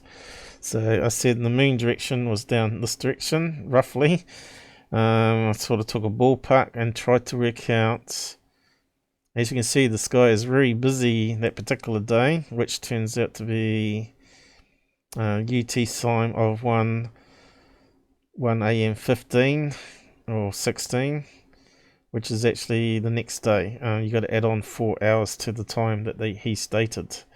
And you can see here, there's a lot of planes that get in the way, but what's the maximum range he would be able to see with a telephoto on a lens of a camera? And I reckon if you look at the, where's the thing? It's probably cut off. But if you look on the original map, I have to go back to it. Plane finder, where is it? Here. Hopefully it hasn't lost it. Still the right one. If you look down here in the bottom, if you can see it, gives us a range. So like a very short. That looks like it started playing. Very short for 20 miles, is it? So about there is 20 miles, 60 miles. This is getting up to 70 or 80 miles, that plane there. So which number was that one? It's moved on though. We've gone on 1 hour, so those other planes have moved on, so we need to roll it back again. I didn't realize that it's going to auto-play. Stupid thing. Has it still got the numbers there? Probably not. No. It's lost it. Let me just plug it in again. As you see, it gets complicated. This is why the fraud channels don't bother doing it, because there's lots of work. August 1, 15-minute mark. And slow it right down. What's the slowest? 12 is the slowest. Okay, we have to quickly pause it. So we're looking at 16 minutes past. There it is, about there. Of course, that guy's time, we don't know where he's got it from because it's not on the video. So we're looking at planes Probably heading off in this direction here. They're in the dark, where the moon will be on this side. Why is it different though to what I had? So what altitude is that one? It's always pays to repeat things just in case you did something wrong. Where's the altitude? Detroit to wherever that is, Durham. 23,000 feet, so it's a wee bit too low, that one. To create a contrail, we need to go for, what was it, 27? What was it now? 26. So we need to find a plane at 26 for a contrail. So, oh right, it's August 2, that's why it's different. Okay, why did I not click the right one again? Gets me every time that, for some reason. I think it's because I zoom in. Let's try that again. Hang on, it's gone to August this time. That's got to be a bug.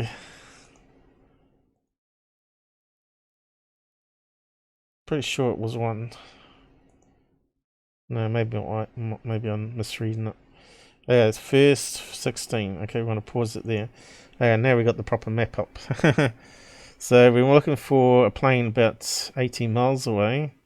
1, 2, 3, about here. So that looks like a possible candidate here. DL 1019. And what altitude is it? Where's the altitude?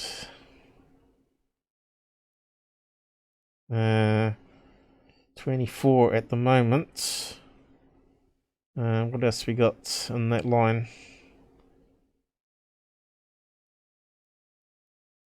That one's heading towards, so it can't be that one. No picture. I'm pretty sure this DL one's going upwards, so we'll just click on that a bit. Let's see if the altitude goes up. Where's the altitude here? 24. 25, it's going up pretty quick, you see. 27,000 feet. About another 2 minutes on, you see. So that still would be in range. 1, 2, 3, about 80 miles. So that's a good candidate for the one that you're seeing crossing the moon. It's heading in the right direction. There's south, there's east, and there's in the middle between southeast. I suppose southeast is there, south is there, so in between, which is where the moon was, seems to me like a good candidate there. Now, the MUFON guy said if you use the 3D mode, I'm not sure, I've never used it, is you could probably line up the moon precisely and actually get the right plane. I'm not sure where the 3D command is, so. So what else could it be? There's another plane here heading off in that direction. Let's just have a look at various ones of them. Why didn't it click it? Another small jet with 2 engines, a possible match. That one's a 2-engine one too, wasn't it? Yep. So those ones are flying away. So what altitude is that one? So you've got all these planes, possible candidates. Why would there be a special secret plane flying at a higher altitude? Why these are going upwards in that direction? Sounds like a nightmare waiting to happen, right? I call BS on that research of Richards. Why won't it go down, guys? Is it something to do with zooming in? Or is there no information? What's happened here? So that one's too low. So that one has to be ruled out. That one's heading towards, so it can't be that one. That one looks like it's heading more southeast and is in between south and southeast. But let's have a look at that one. It's another 2 jet engine one on the tail fin. Where's the feet on that one? Why can't I see it? Is it here? So that one's too low as well, so we can rule that one out. That one's still the best candidate, the DL one. I don't think somehow you'd see anything further than that, really. I just can't see any other plane it would be. Possibly that one, but that's more heading south, you see. That's not where the moon was. Why doesn't it show it to us? Seems to pop up. Here we go, 38,000 feet. So that one would be a good candidate, but I think that's too far south, right? The moon was in this direction here. And you can see this one's got a whole cluster of planes all in the way here, so these could be a candidate as well. But that's a fair distance away. 1, 2, 3, 4, 5. We're looking at like 100 miles away. Would you better? That would be make it small though. Let's just check these ones out.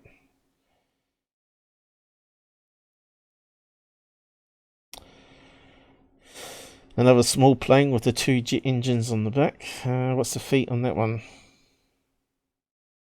41,000 feet. So that's another possible one. Somehow I don't think that would be flying at the same high altitude as a secret space plane. So could have seen that far. That's possible. So that's another good one. Maybe that one there, but it's flying the wrong direction. So it can't be that one.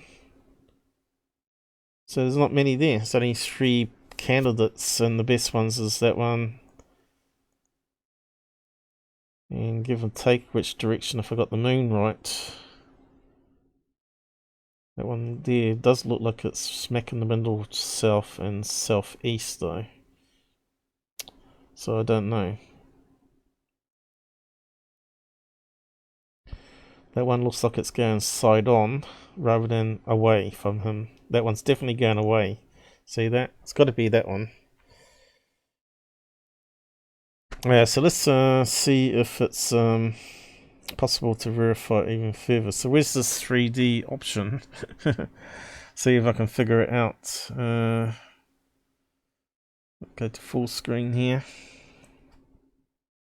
Hey, Susan with us. Need a drink. I didn't even get a drink, I don't think. I should have got one before the show. Now I'm in trouble. So where's this 3D option?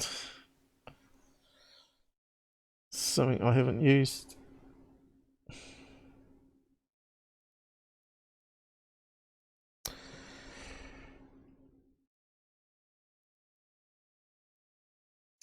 Beats me where it is. This is where we need that guy from MUFON to help us out. He could probably do it on his computer and we could do a screen share, you see. 3D option. Full screen. I'm not seeing it. What's down at the bottom here? Refine print. Follow. No. History data. Social, whatever that means. Oh, right, here might be. What's that say? Multi-select radar view. Can't see 3D there. So if I click on that, it's going to stuff it up probably. Multi-select, what's that do? Radar view. Oh, I suppose that's the experimental one. So that's like what the traffic controller sees, right? But we got no place names underneath, so it's a bit confusing, isn't it?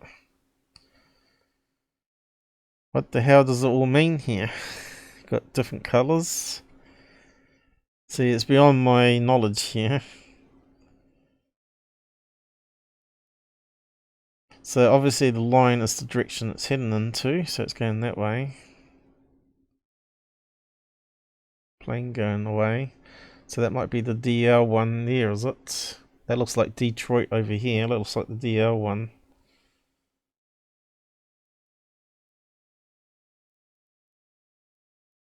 But it beats me though. Is it in the same place? It looks like the same lake, is it?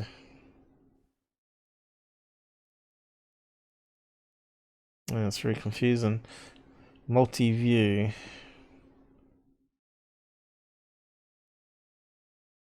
You want to overlay it, the normal with the radar. That would be. They need to combine it.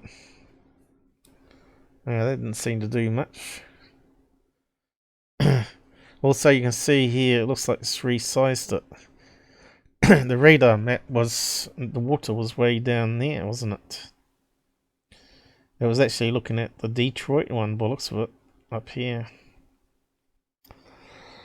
But it's just a load of planes in the sky. I suppose it's changed it to current time too, hasn't it? Yep, it has too. So yeah, that's crazy. So I need to find out 3D view. Where you get that from? Let's see if we can find out. 3D view. Who knows? It might be something new that we learn.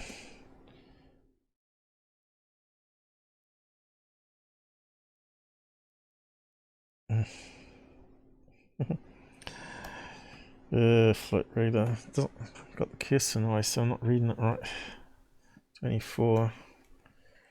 3D view. Introducing enhanced 3D view on flight radar. I still think it's the DL1019 in that video. Alright, so now you could look east, I suppose. Like, does it add in the moon?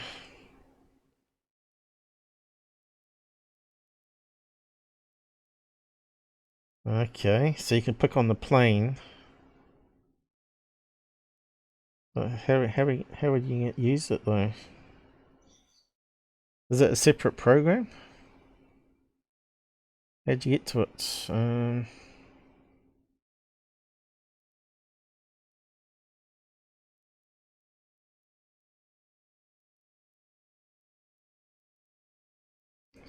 Maybe it's only on mobile app, right? Is it not on PC then, is it? So how do you normally activate it then? 3D. Tag on a flight you're following. So it's a bit like Street View, isn't it? You know, follow a car.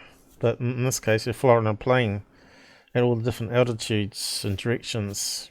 It's quite a good idea. But looks like it may not be available on the PC.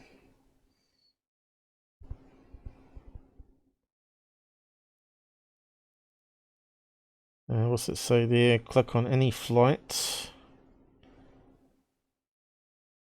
And flight information panel for the flight. Switch flights to enhanced 3D. Yeah, I don't think I saw anything like that, but we'll have a look. Just choose any plane.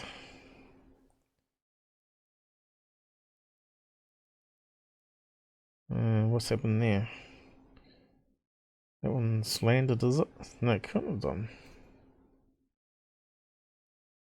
Oh, I got multi-view, whatever that does. Okay, now let's go back to map view. Alright. Pick a plane. Yeah, so it shows us the flight path it's come on.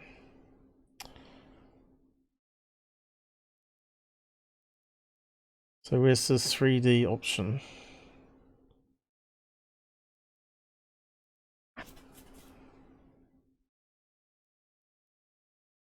Can't see it. Enhanced, they called it, didn't they? Enhanced Summit. Must be at the bottom of it is.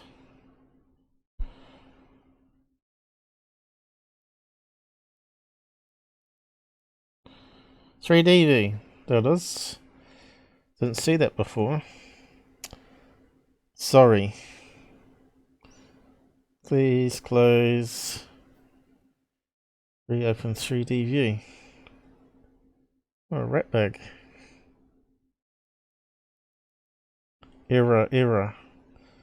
Oh, that's not looking good, is it? Probably not going to work on my video card, probably. Okay. 3D. No. Well, that's a good idea. Maybe it doesn't work on Brave. There's lots of things I've got to have to figure out. That's a bit of a shame. Because we had to see, maybe you could add in the moon, you see, on that DL and see if it's right over the moon. I'm going to have to maybe get someone else to do it. Because my computer sucks on the video card. Maybe the app works better on the tablet. So how do we close down? Where's the rest of it gone? What's that do? I'm going to stuff it up, aren't I? What's that do? Nothing. Sort of locked up, isn't it? Okay, try reload.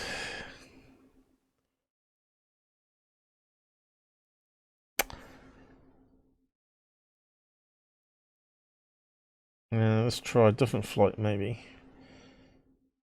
That one.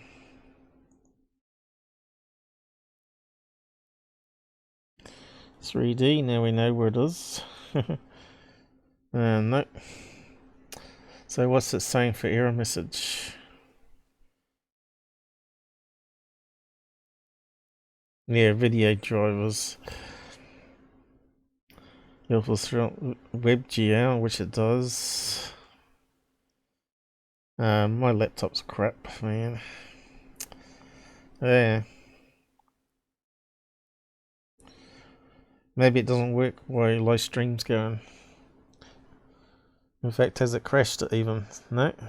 Normally when you get error like that, it normally kills the stream as well. Oh, well, it looks like I'm not going to be able to do that, guys, but maybe someone else can take it further there. I might have to try a different browser, maybe. We could try it, I suppose. That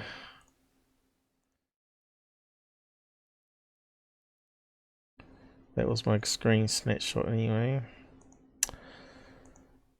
Let's try Chrome.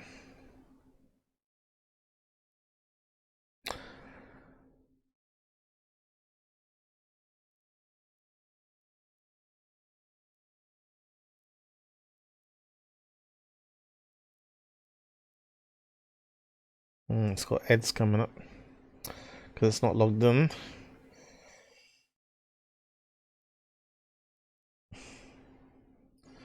And it's a stupid ad. It's like you can't get rid of it. It overtakes the page, right? Hey, 3D. Hey, look, it's got further. Enhanced 3D. Follow a plane. I thought I had a plane selected though. That one. So now what?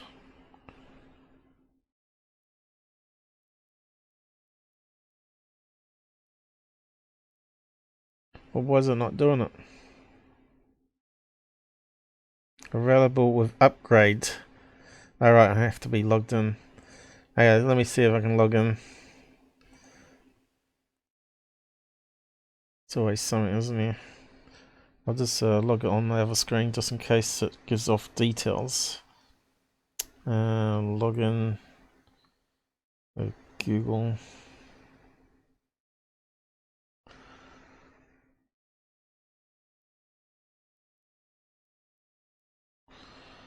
Seems to be going. Okay, bring it back. Don't want to spend too long on this though.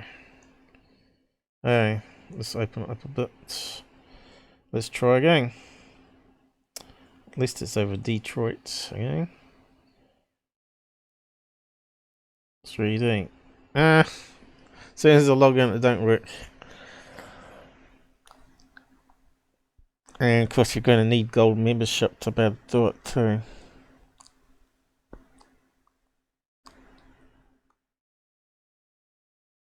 I'm not sure what else I can do. It's obviously a fault with my... Probably needs hardware acceleration enabled, which I know stuff's up on my laptop, on the browsers. So yeah, can't take it any further now, unfortunately.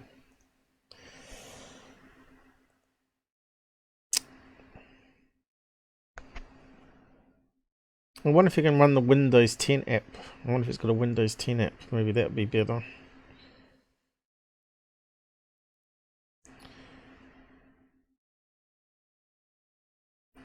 Yeah, stuffed up anyway.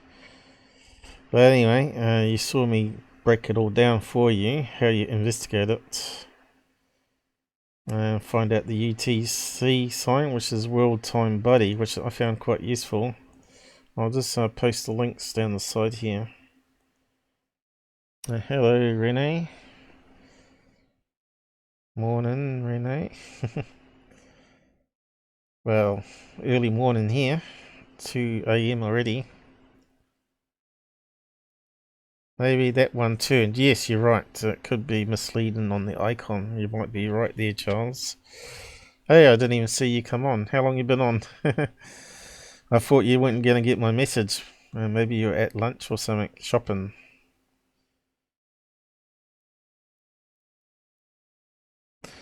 I said I'd be probably doing it tomorrow, yes. But I decided, last minute thing, that I felt good enough now to do it and get it out the way with. No, I don't think you needed too much notification. Times UT calculator thing. It's quite handy. So I've added that app to the front panel now.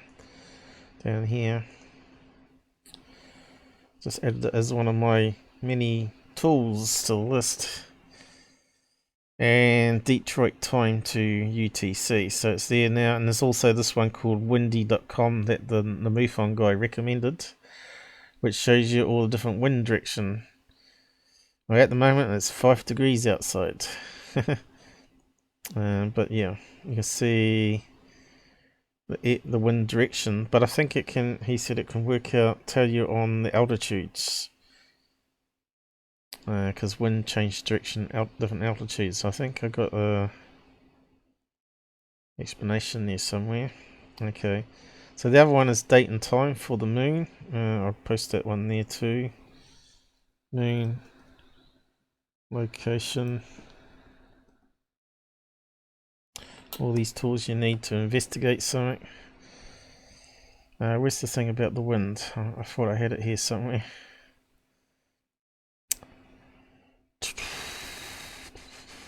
I'll post it here somewhere, I'm pretty sure. That one we're finished with too. That one we're finished with.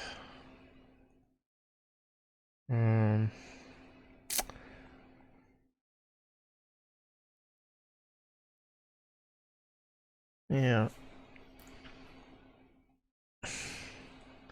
Contrails we're finished with. 3D didn't work. What else we got left here?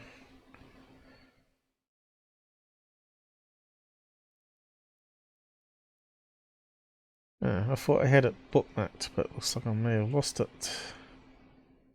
Google Maps, we don't need that anymore.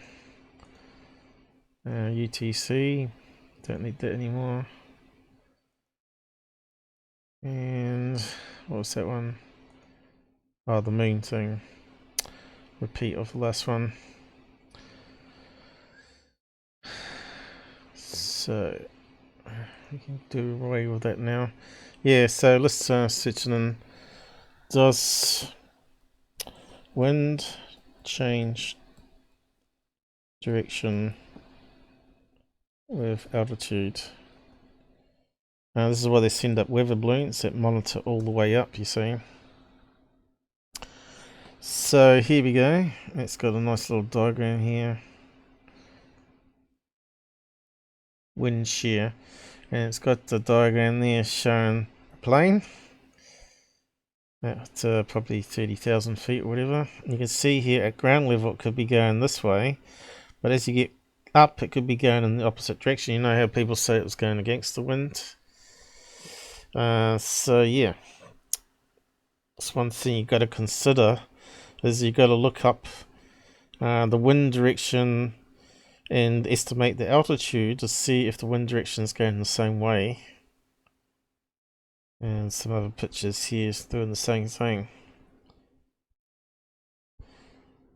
So when you hear people talking about was it going with the wind, depends how high up it is, right? So what levels are these ones? Does it actually give us an indication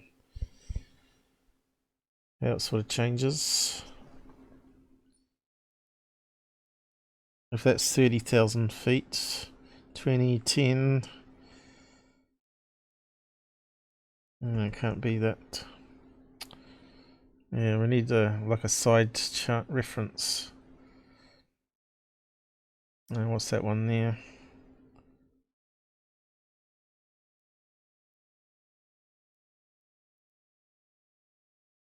You got turbulent that rotates it around. What's that one? Flight simplest model. It's getting more mathematical now, isn't it? Looks like the wind direction changes with the globe around us. And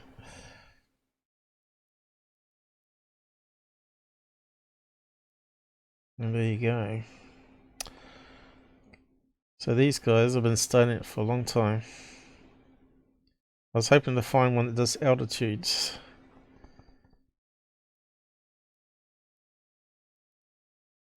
I suppose it varies, I guess. Look at that one over a mountain.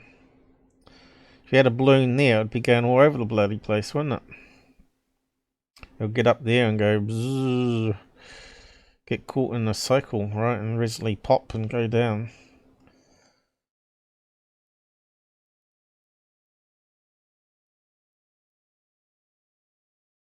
No one's shown over a mountain.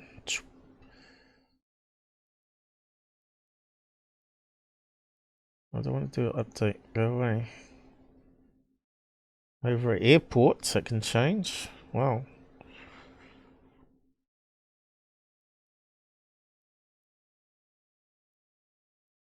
And what's that one there?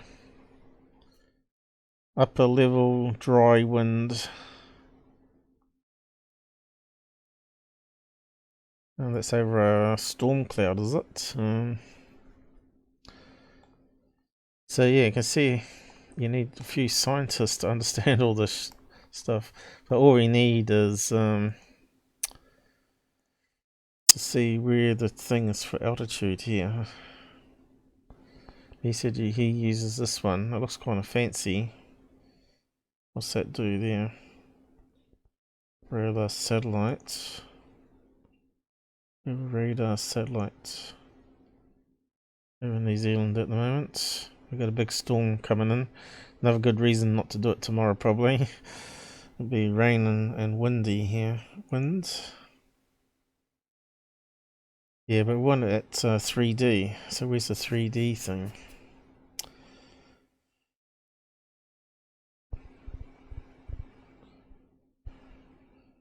We want to change the angle we're looking down. So I've never used that program, but it looks like it's quite good, doesn't it? Air quality. Waves. Oh, the sea. Restriction, the waves are going. Clouds. And you can see quite a lot of cloud. That's why it's called the country of the long white cloud. Sailors see the big cloud before they see the land mass underneath. More layers.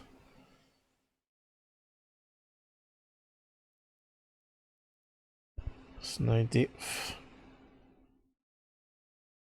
Humidity. Visibility. I don't see the one we want. Swell, what's that one? Water.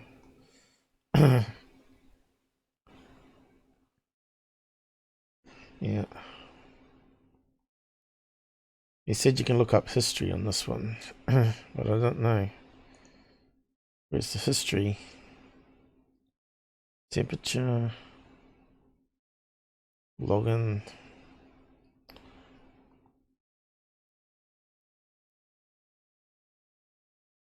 We have to get him on the live show to show us how he looks up the different levels. So yeah, so now going back to his new case here that he talked about here. We started talking about the wind direction. So here he says, 1 year ago today, a case from Southern Ontario, because he's in Canada, came in from a very credible witness. There were a few images attached, not quite a tic-tac nor a saucer type, more delta shape than anything. So I looked at that and I thought, kind of looks like a weather balloon that's been twisted around, and it's reckons it's illuminated inside, but I don't know. Could it be a fire balloon that twisted around on itself? But then he said, looks like a balloon that's twisted to me. Photos aren't as good as seeing a video. It's blurry too. You can see it's not really good picture. And of course, we carried on talking. This one possibly that one I completely considered. This was from a retired Canadian Department of National Defence employee. That object was travelling against the wind and was self-illuminated. She was able to grab a few photos before it disappeared. And I said, okay, I said another thing underneath, but not just that one. Let's get more.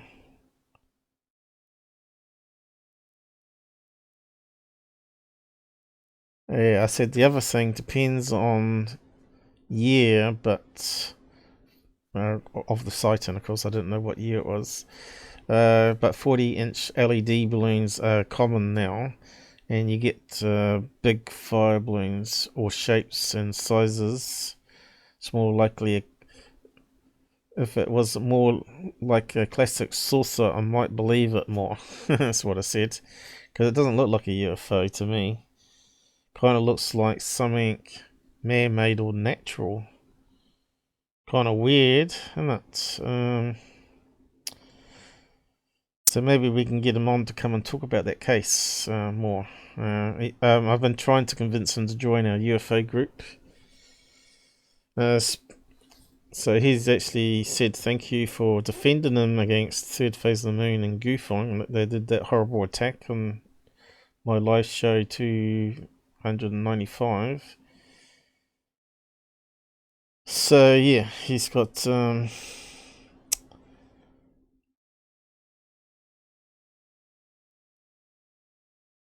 I said the wind can change direction with height. Why they measure it with weather balloons? And I did that link. These guys offered saying history and blue. There's something missing here. His replies are missing. What's Google done to him? 4 more. So here I am. I'm saying he should join our live show. So I've given them a link to our Discord group there.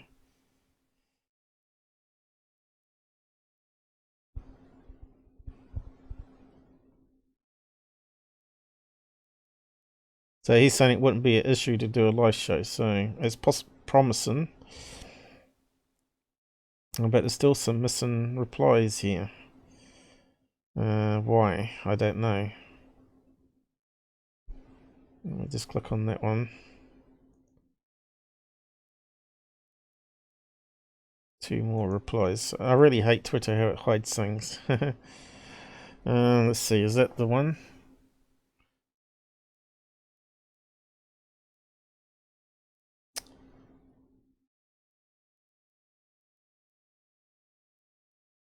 I've lost it now. Is that the one? More replies. No. Where is it missing? But anyway, he said there was a plane flying past it at high altitude that he used it as a reference.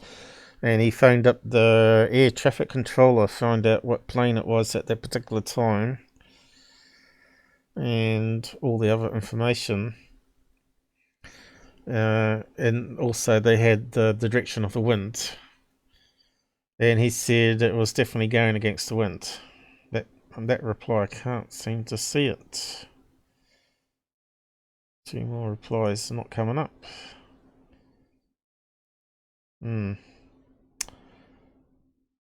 But he did say that. So hopefully we got some more images we can look at.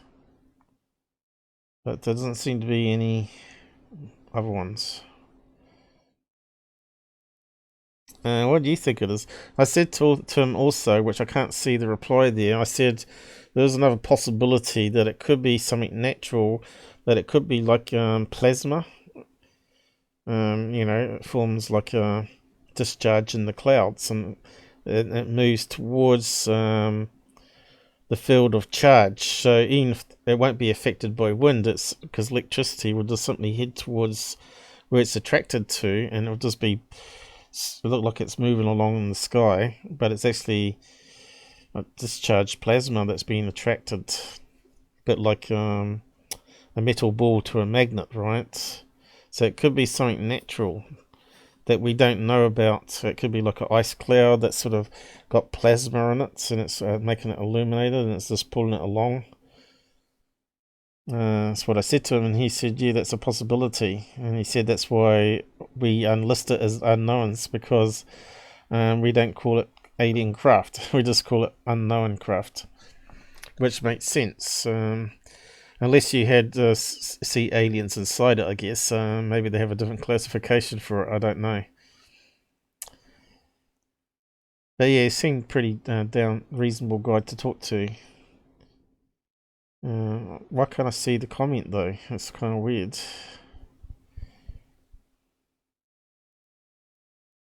Two more. Seems to be 2 more that won't come up.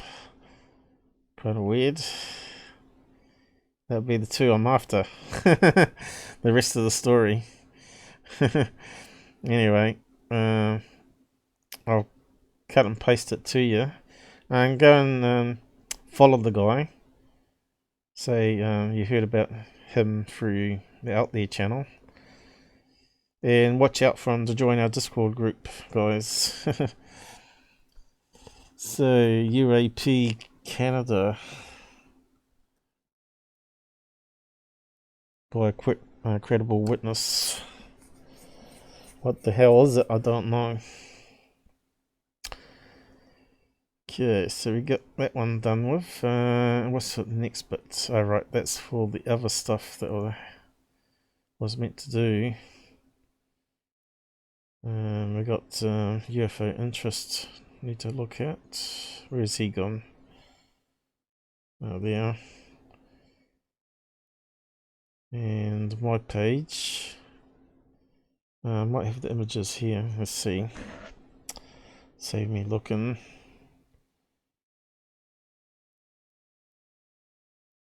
I thought I had it all backed up, but things go wrong.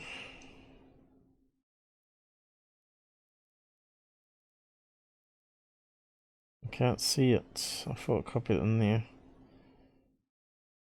Maybe I didn't. Alright,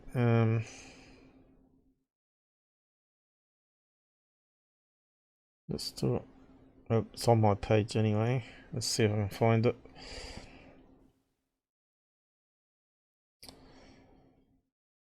Where is it? Oh yeah, there's some things I posted about GUFON. He was saying stupid things, right? Next year, why I am small with nothing showing on screen. And I said, prepare yourself, little sausage, for that comment. But here he also said, I'm not too good at Google Earth thing yet. I'll figure it out next year. So he's done 17 years in the UFO field. Clearly he hasn't been using Google Earth. Because of that statement, just it shows himself up, keeps bragging on how great he is, and he's not. Alright, this is the one I want to bring up next here, so I just don't ruin it for you yet. And then we'll look at UFO interest, and then UFO stalker if we got some time, but looks like we're running out of time again. 2:30 in the morning, amazing. Time flies.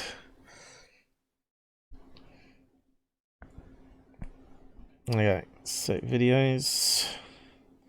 I'll probably put up something else by now. So the next one's this one here, so let's have a look at this one and see if we can debunk it.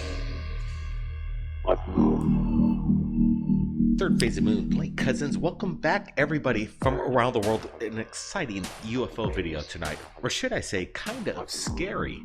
We have a So scary as heck. So Blake's wet his pants. What was captured near SpaceX at Florida? So SpaceX, he means the launch pad, I suppose. So could it be something to do with SpaceX, like they're claiming, or something else?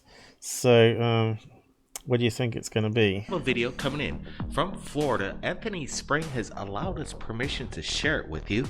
Check it out. I think we see a UFO. Duh. So why has he not got in the car and traveling towards it then? I'll tell you right now. Look at this. Look at this sound. Does that look like a... So the question is, do you see any movement on it? Is it moving up and down? What is that? Sideways? It's not moving at all. I don't know, that's trippy. Why can't he keep it still? Why can't he fit? So this is the problem with filming at portrait. I've talked about it many times. You can't keep the image in the frame when it's in portrait. It's really hard, especially when you zoom in. If you do a landscape, you got more of a range for movement, you see. And you improve the quality drastically as well. It's way above. So the first thing comes to mind. Could it be something on a piece of web? Like a leaf, a strange looking leaf. But can we see the web? I don't know. We might have to do some enhancements on it. The other thing I thought is that like one of those Chinese kites. But can we see any movement with it? Would there be any movement at all if it's on a fixed air current there? Is it just a break in the clouds? No. I really So it needs to be stabilized. It's so obviously not a break in the clouds. That's creepy. Okay, so it looks like the tail's gone up a wee bit there, hasn't it? So let's keep an eye on that. Looks like the tail's going down a wee bit. Breaks. Look at that. So it looks to me like it might be moving at the very end, like a kite would do. Alright, we just received a video notification that Anthony Spring has sent me his testimony via video with him and his girlfriend of what they witnessed. But before we get to that, I want to go over this video. I'm giving you a side-by-side comparison, the original to the left. And I try to blow it up just a bit so we could get a closer. Yeah, so let's just slow down his zoomed in one. 720p. 0.5. We'll just get rid of their stupid talking. Let's just have a watch of it closer.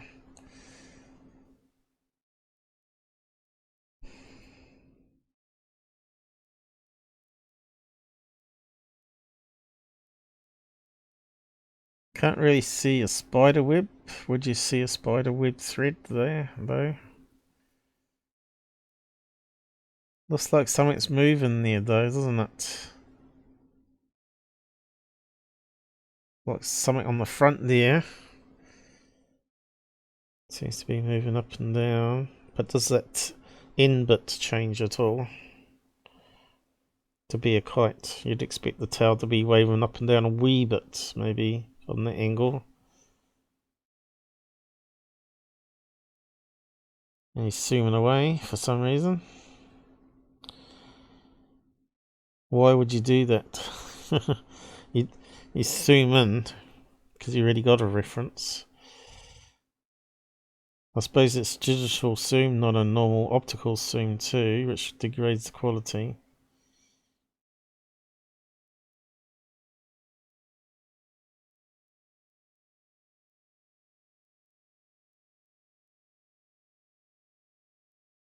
Looks like there's definitely some, like a flappy motion at the front there, doesn't it? So that sort of rules out something in a spider web, I think.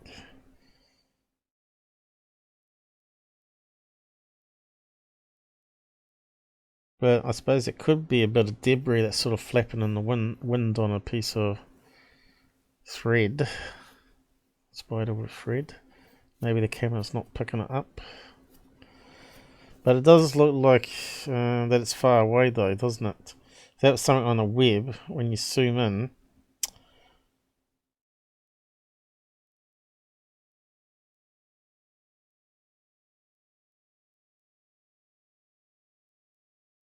so this is where, if it was legit, you'd expect the person at least to get up and change the angle, viewing angle, look at different angles, right?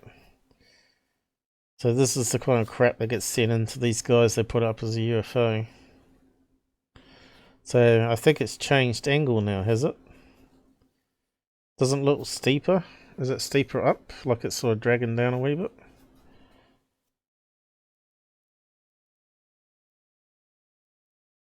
I don't know. Where's it gone?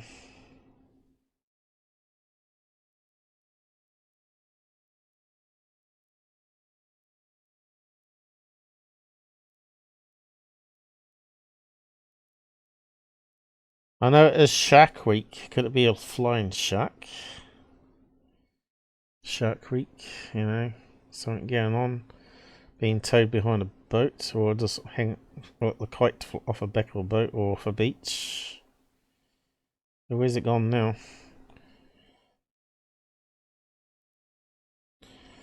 I can't see movement in the tail at the moment. But I thought it did change earlier.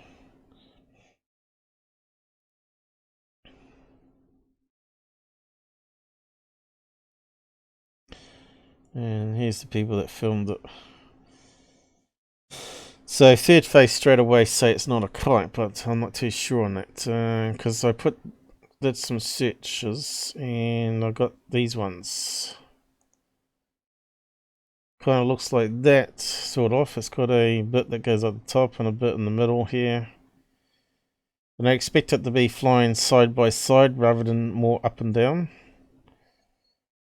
So the question is, could that get to look like the same thing? We might have to plug it through editor. Have to find that image again, maybe. Or could it be something in a web?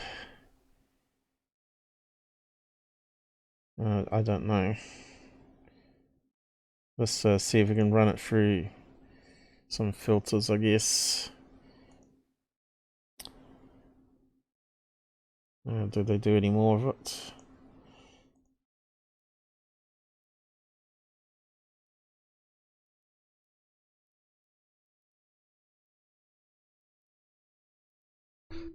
Some people won't take eyewitness accounts from people on the ground, but I'm looking at it and I'm always loving this inside accounts from people that are seeing these unidentified flying objects. They're seeing it with their naked eye. I think they know more than anybody else on what they're actually looking at.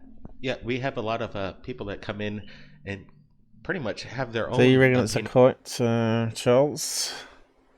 Dragon kite, you reckon? I kind of think it might be, and it's got some flappy bits on the top that seem to be moving up and down with the wind there. He got in trouble with a big kite. Ever heard of the... Oh, some email just come in. Ever heard of the CrossFit UFO incident, Charles?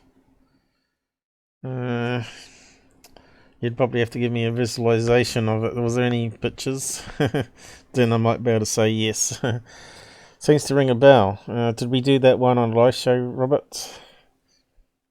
So has it got to do with this? Of what they're looking at, but I'm going to take the words from the people on the ground and take their eyewitness testimony, and we just heard it from them. They don't know exactly what it was, but whatever it was suspended way off into the sky, and I would have to say this thing, whatever it is.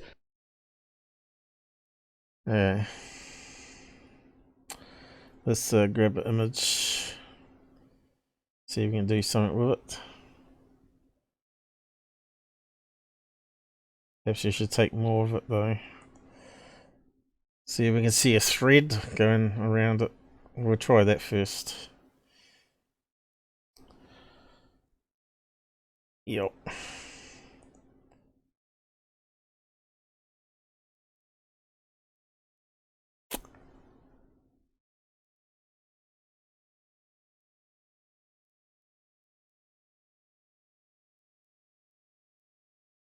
Oh dear.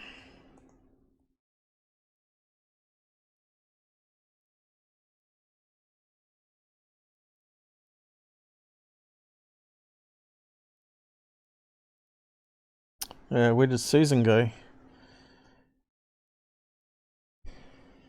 Kinda does look like a shark though, doesn't it? Shark or dragon.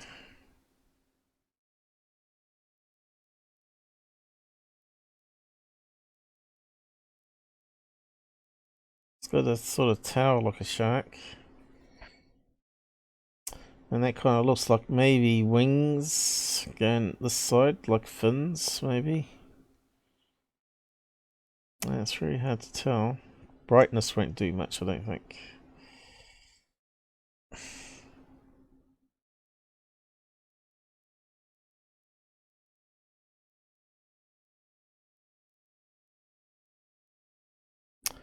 Looks like it's got a fin coming this way.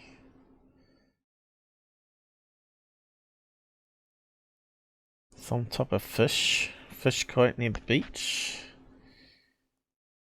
Maybe it's a fishing kite. Could be, you know, hanging off lures of it. But it's in Florida after all. You can see we're starting to get a bit more stuff that we didn't see before. See that? You're starting to see something else. So this is why you really need to run it through and do frame by frame. Cut it down like this and run the same filters on it, which brings out details.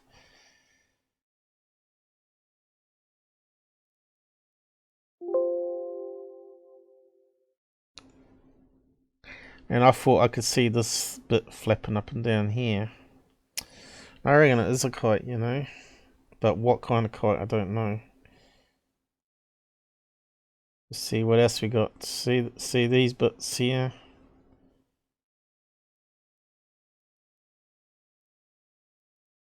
Alligator fish. What did I get then? Couple bits underneath, right?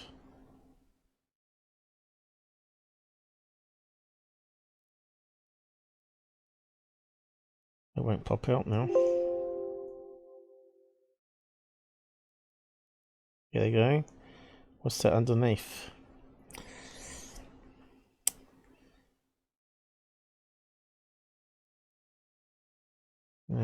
Could that be? Could that be string that's reflecting?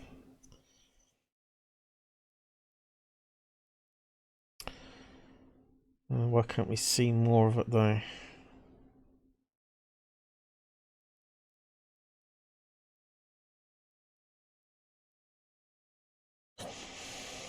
See, that looks like wings coming up this way. So I might have to do a search.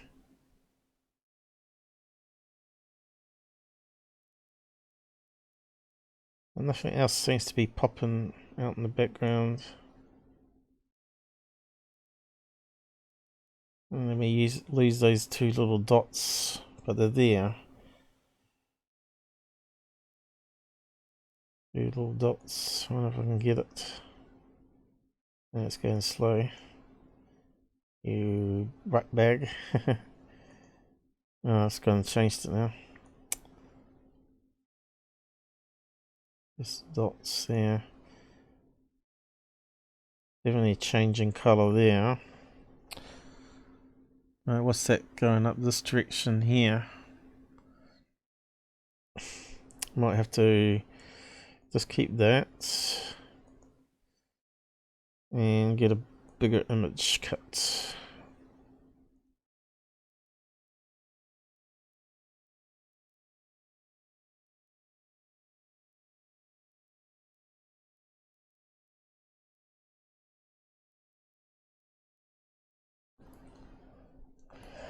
They're right, looks like one of my ex-wives. Definitely a dragon. Now. You start to sound like, what's his name? Ozzy's son, what's his name? Jack. Yeah, they got a new paranormal show. I'm not sure if you've seen it, but it's quite funny. They're basically like watching these DreamTeam, but actually better because they swear and actually get more correct than the DreamTeam do, which is hilarious. Ozzy, he's not that easy to fool actually. He'll say that's a hoax or whatever. What's it called now?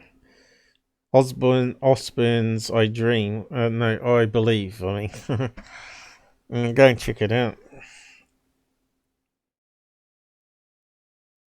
He didn't buy that kid. You know that kid one that had the underwear on his head and I don't know what it was on his feet, slippers or something. He's saying he was effing kid playing the fool. That's hilarious. And Jack was saying, really? I thought it was an alien. Alright.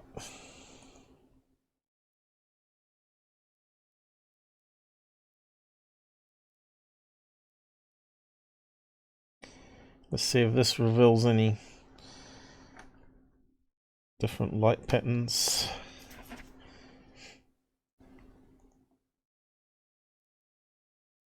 And looks like we're going to run out of time for MUFON case, but that's alright. So have we seen anything that looks kind of suspicious? Definitely two round things underneath, which could be how the cable's tied to it. One for one ring and one for the other ring, because we're seeing it sideways, and we've got to think of it in three-dimensionally. It could be something in down. It looks like there's a white patch here.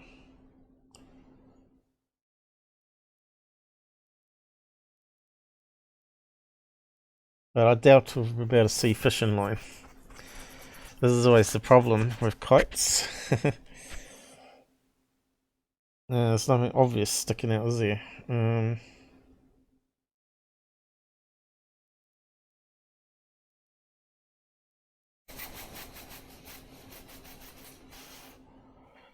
Quite interesting how we got that. Was that power lines? See, I can't remember now.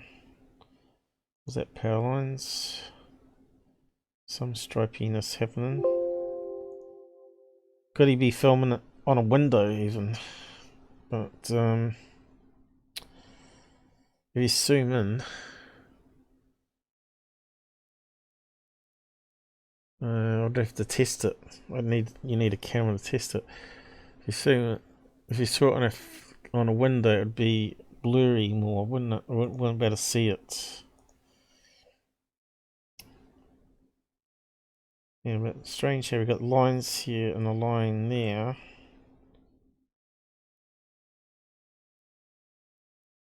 It could be roller shutter as he's moving it, and it's picking up various shades of night sky shades.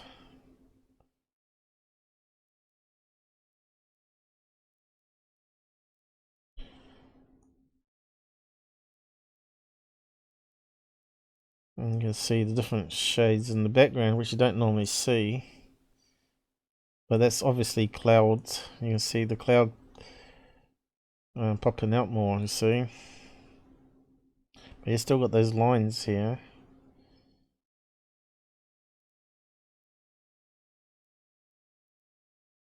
But yeah, we just can't see no cable, but there is a couple of dots that appear below. And what else can we do with it?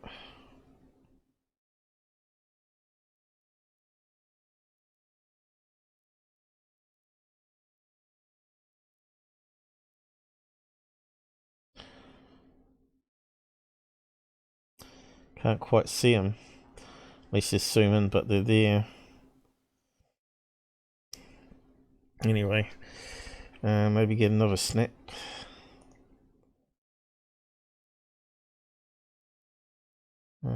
Let's see what else we got. Here, is this a kite? We're not in its position, but does have that weird wispy ghost-like. Is this kind of phantom? We're processing the video. We're gonna throw it in the timeline. We have Anthony Spring and his girlfriend with their testimony. Welcome to the show. Can you? Okay, let's grab that. Hard to know which frame to go for though.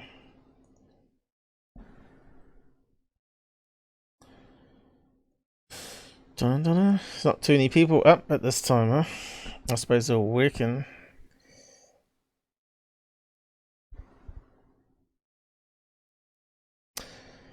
Yeah, I'll have a look in a minute, but let's have a look at this last one here.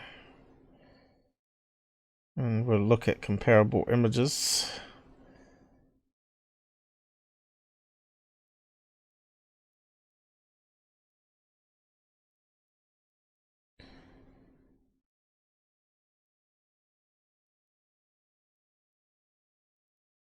We're certainly doing a lot more with it than the Dream Team or Third Phase. So, excuse me, I didn't get a drink. Let's roll that one back. Has it changed? I think it has, and that one's. Let's try the effects, not effects, adjustments.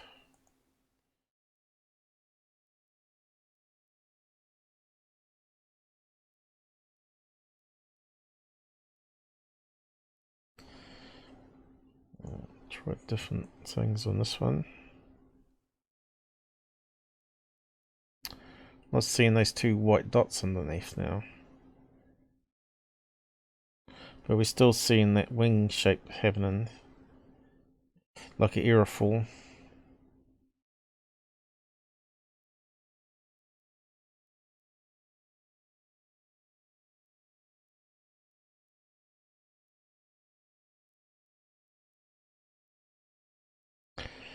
Still not picking up any possible cables.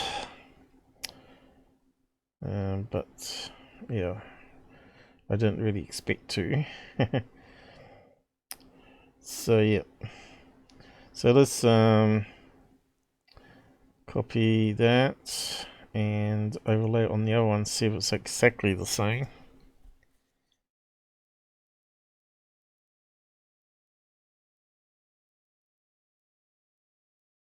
That one.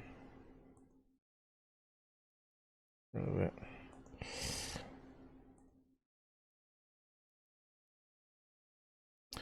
Now, was I adjusting the wrong one then? Let me just check again.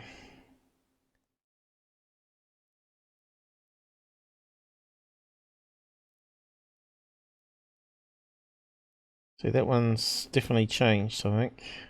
It's got to be moving with the wind. So this placed one over the other. Probably should have changed colour first, eh? Let's see. Maybe you should have done. Changed it slightly.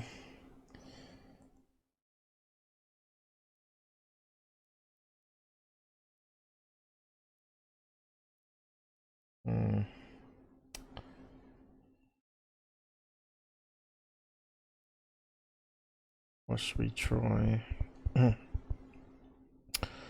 Lighten. Where's lighten? Yeah.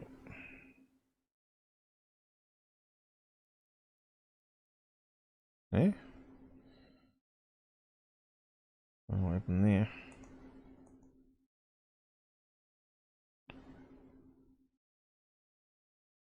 Well, it's not much of a lighten. Try that. Paste layer. Definitely changed, I think. But we have to scale it down. Keep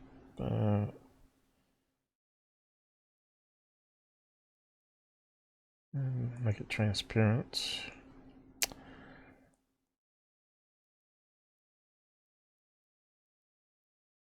Let's see. Too small now. Let's see if I can get it right.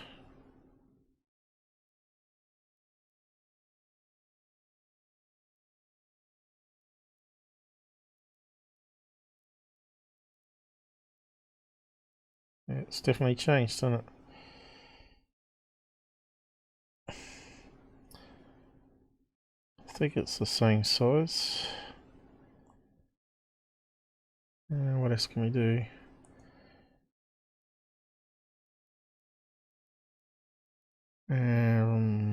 Lighten.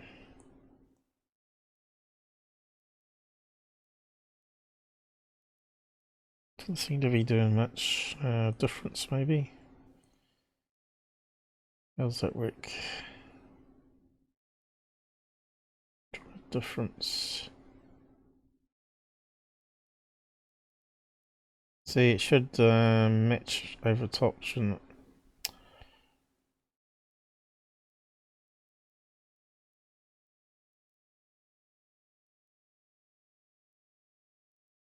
Might be slightly too big. Let's see.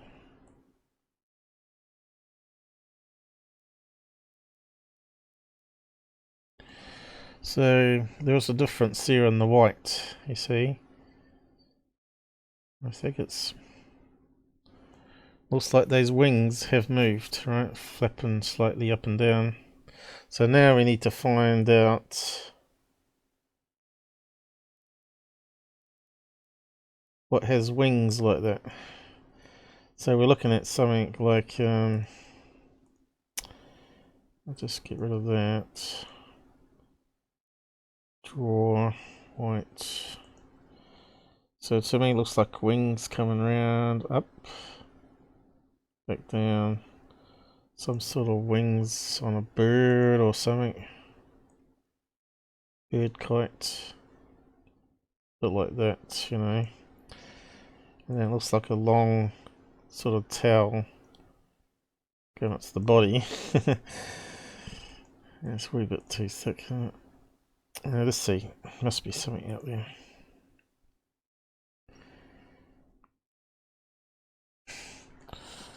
Fish kite. Try that first. Or shark kite. Fish kite. Could be like a flying fish, I guess. Fish kite.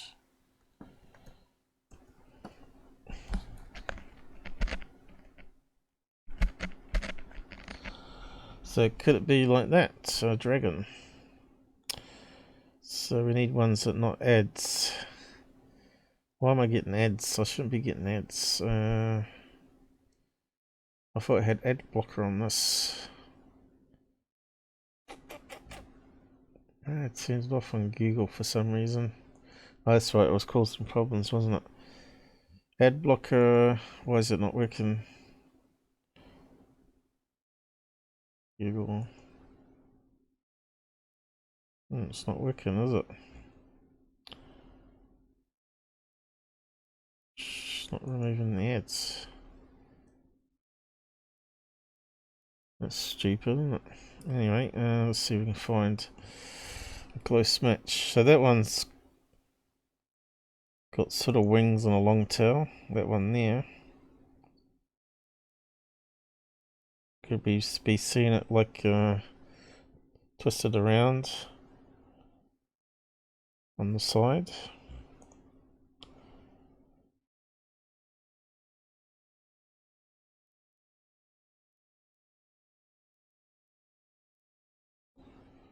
Well, it could be that one. A dragon kite. Is that the one you're thinking of, Charles?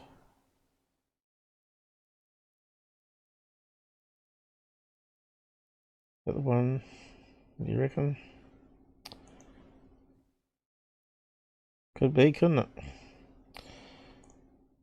And we're seeing it. Is he there? Has he gone to bed? No, he should be still there, shouldn't he? We need it around the other way though. We need it to see from the rear.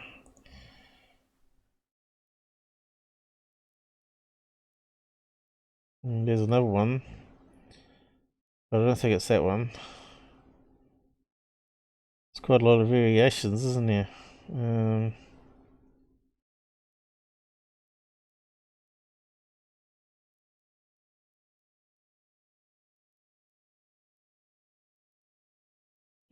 See, the tail there is sort of matching,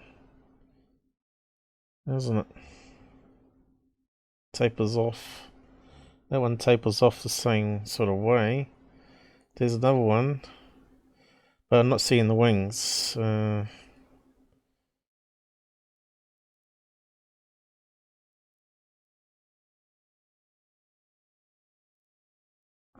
You can actually post links, by the way, Charles. So if you reckon you got an image, just post it away in the side chat.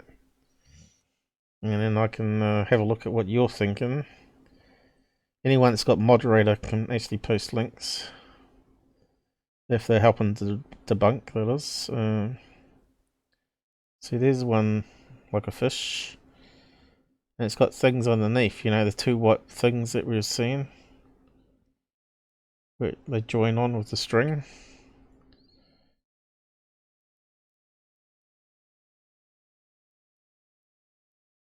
It's amazing, all these different types of fish that you can get. Crazy. Sure, it could be a kite. They said it wasn't a kite, just like that. Oh, I don't think it's a kite. They don't prove anything. They'll just say and try and put people off. Could it be one of these? Where we're seeing the bits. What have I done down there? Let's see. But they're upside down. If that's the case, we want it the other way around.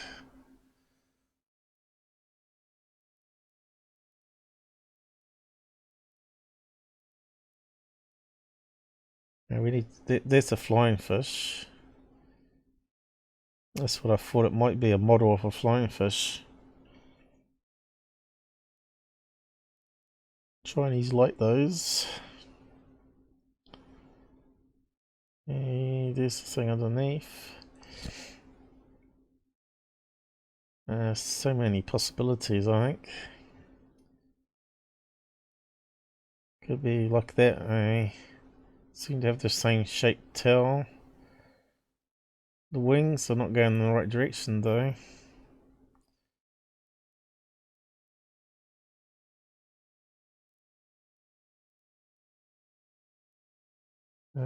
Huge 3D dragon. Yeah, just post the link. You got the link?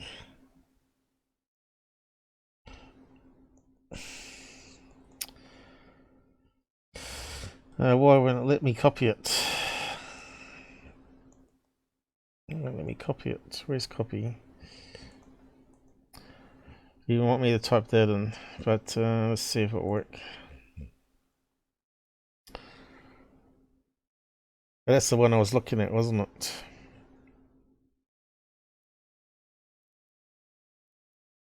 That's going the wrong direction.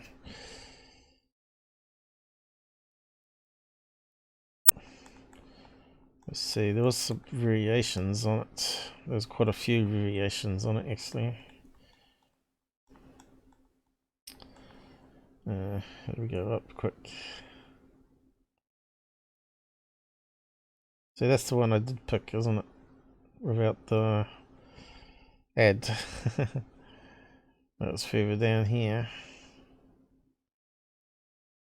Where's it gone?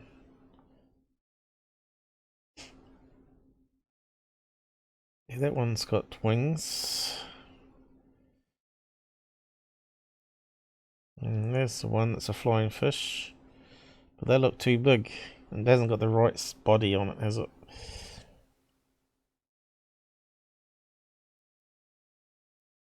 Yeah. Where's the one I had before then? Not that one. Not that one. Not that one. That's the one I was looking at. Same one as you got, actually, isn't it?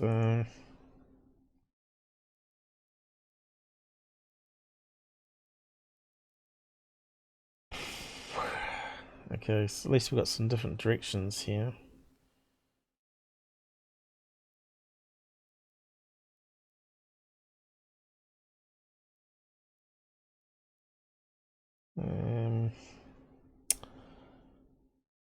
Still not happy. It's too. The wings are too big if that's the case. It's going to be something close to that, though, isn't it?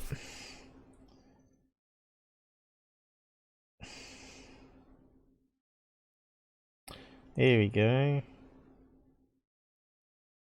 The wings are too big.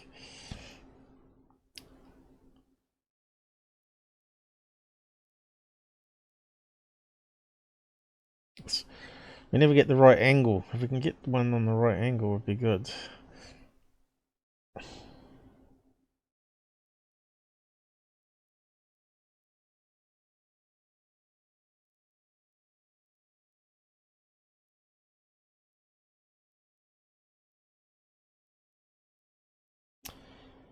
Yeah, just not liking.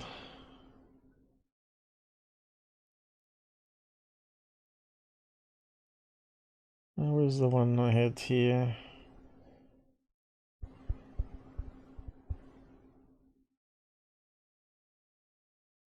There was some more.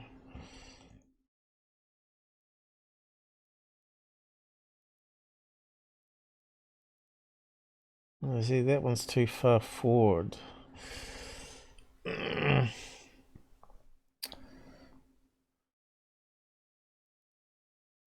Well, let's grab one anyway. That one. And let's just overlay it. See how much out it is. I suppose it depends on the angle, right? It could be those ones, I suppose.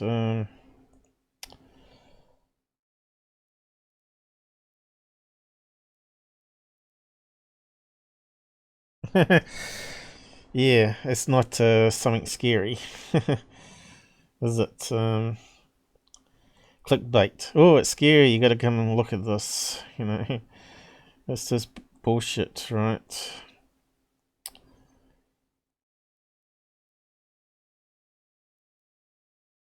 So what can we do with it? See, it's all wrong still. Needs to be flipped. I suppose it stuffs up. Look. So that stuffs up. I reckon that's a bug in the program. But anyway, and we need to rotate it.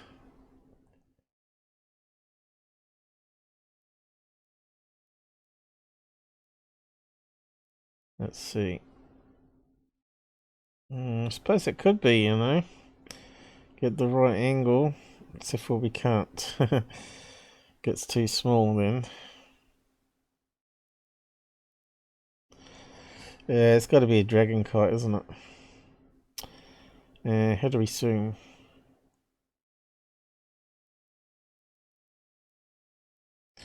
How do we rotate around that way?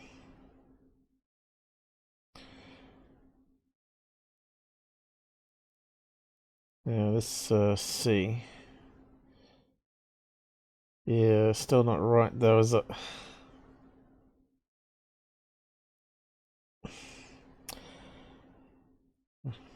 If we can just get the right image, we might be in business.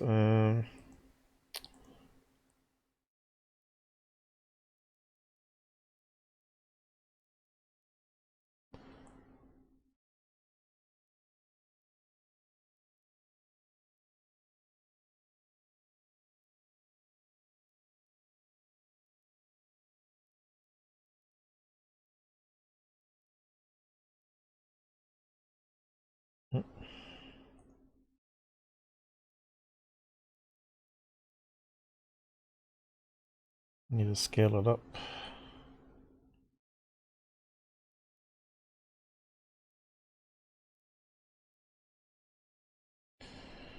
Need to do a better editing job though, don't I? What else can we do? Normal, lighten.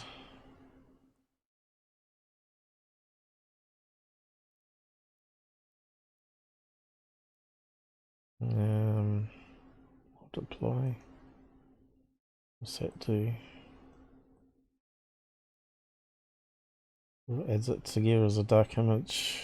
It's not too bad. Additive. Right.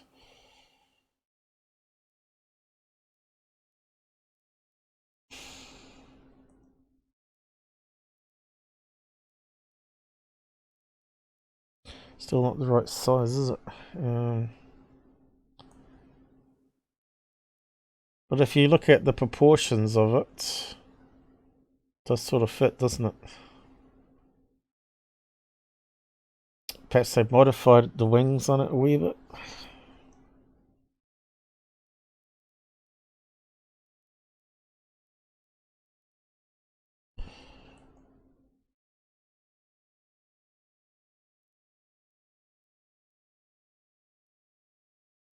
I wonder if I can do a better job than this.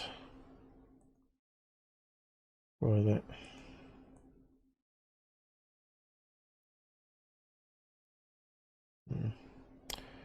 So we got that bit.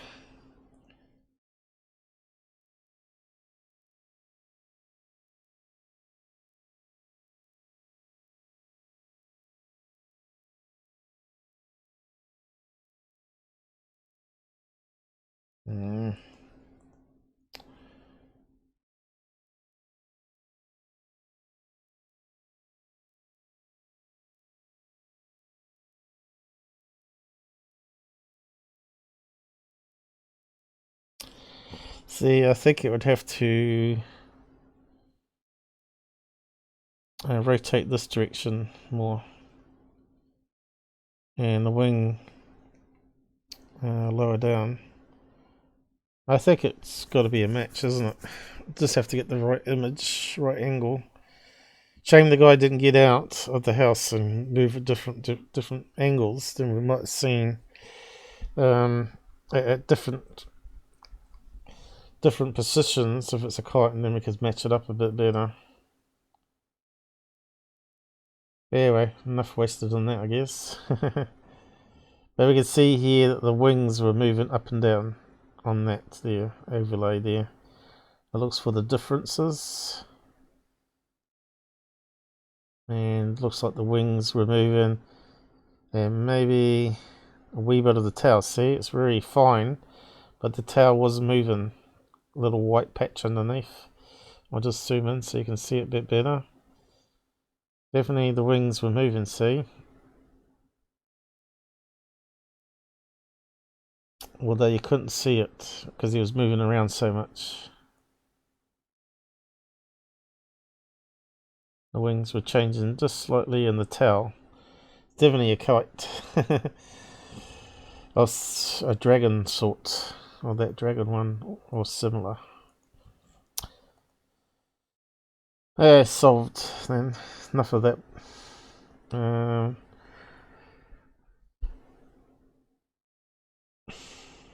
I probably should finish up, really, shouldn't I?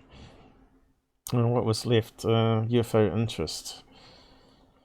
I sort of changed my order to what I had in the list, didn't I?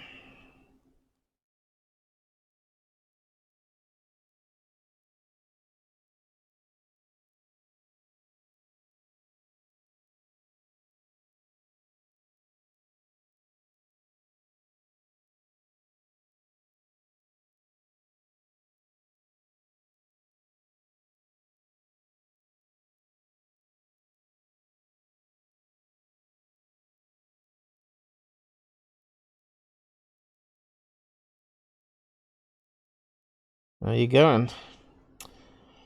So, we know it's not this one because it hasn't got the wings on it.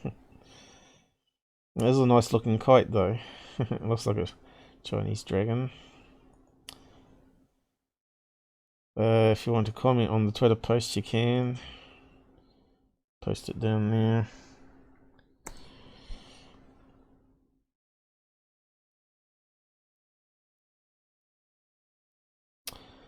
Scary. What did they say? Let's have a listen. What did you experience? Hey guys, thank you very much for posting our video to your channel. I'm really excited about it. Okay, so watch the body language on these two. Does he look like an honest sort to you? Okay. I've seen a couple of UFOs in my time, but this was the first. He looks sneaky-eyed like Tyler. Sorry it's so short. I think it's a UFO. So look at this, they're trying not to smile. So they both got smirks on their faces, right? They know exactly what it was. They're lying son of a guns. Hey? Good night, Robert. I'll see you later. Yeah, it was weird. It almost looked like a little tear in the sky. Yeah. I don't know. I was like, they're trying to not burst out laughing, guys. Perfectly stationed. Liars. Probably there for 10 minutes. A tear in the sky. Obviously, it's not there today.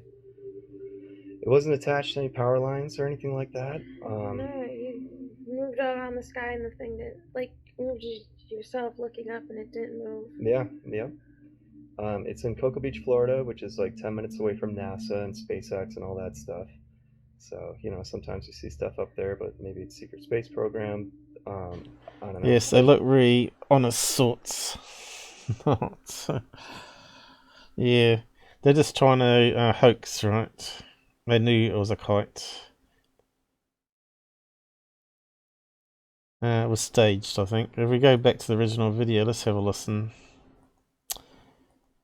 I reckon it was staged. I think we see a UFO.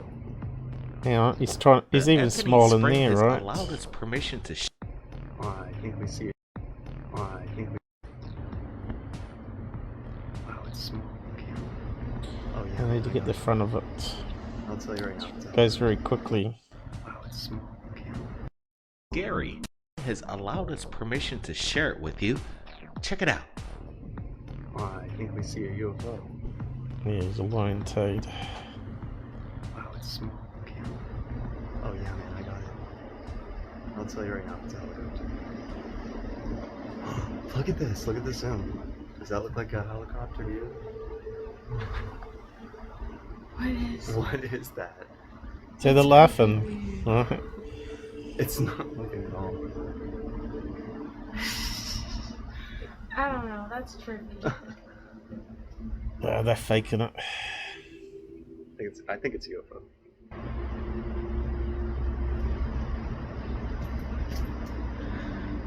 Lion toads. Object is this some kind of apparition or a rip in the sky? Brett, what's your thoughts here?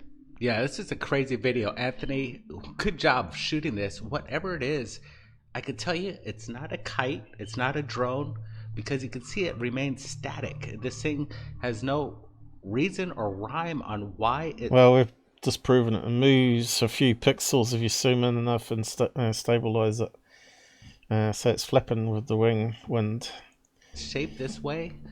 Absolutely. So, fake phase of the moon has been called out again.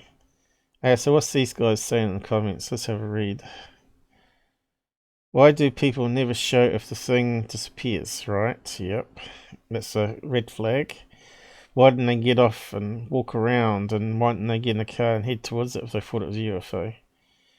I don't have enough film. She's recording on her phone. Storage space. So another red flag maybe.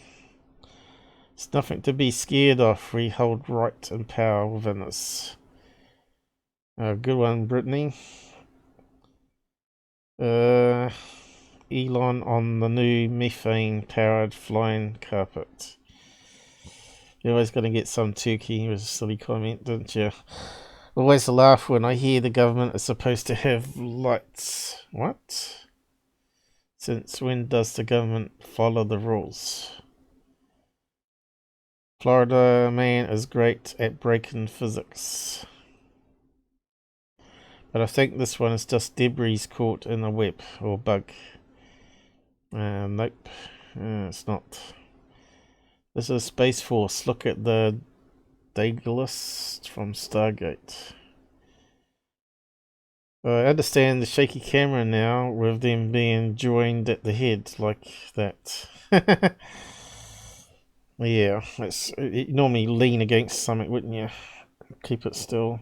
How about the couple of miles instead of yards, Brent? Okay. Yeah, how about it, Brent? More than a mile, my opinion. Helicopter. People are funny.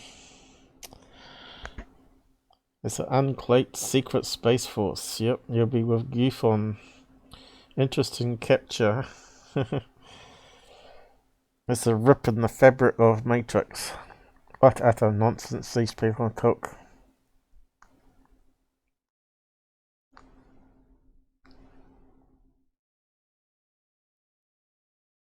Imagine what the pilot saw. Atmosphere always looks weird after rocket launch. What's that got to do with it?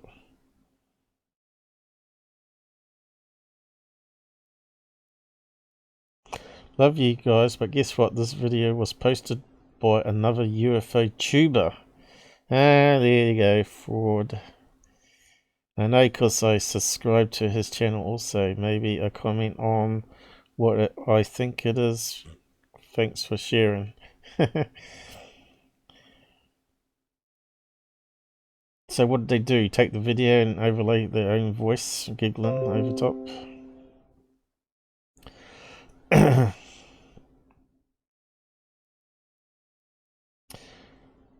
Sorry guys, I googled who is the #1 UF channel on the planet and it came up with no results, so I guess you're not. I am. It should have come up with me.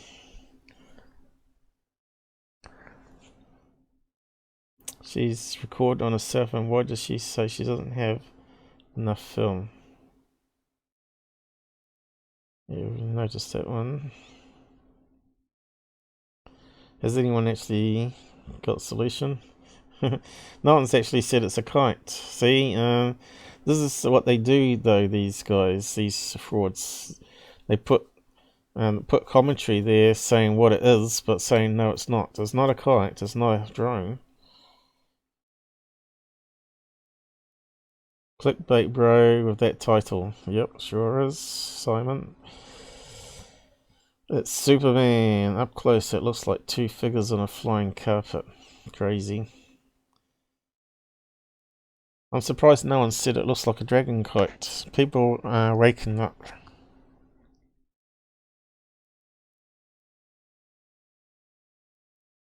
Look, someone said it looks like a fish.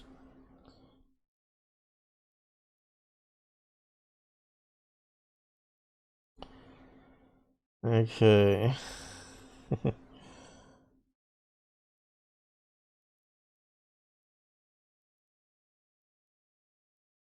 Black Knight satellite. Sky shark. Yeah, someone said it looks like a shark.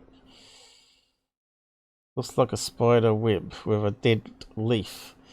Now, I did say that was a possibility from the power line. But I don't think so. With that fine little movement that we found. Now it's got to be a dragon kite. A dragonfly? Yeah, that's a close one, but not really.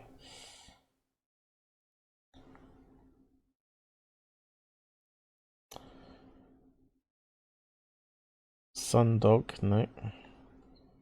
I can't believe no one's actually said dragon kite. No one said kite. This is crazy. You think it's a UFO, dude? Okay, you're excited about it, but please, can you hold your camera still? Right, flying a kite today. Someone's finally said something about kite.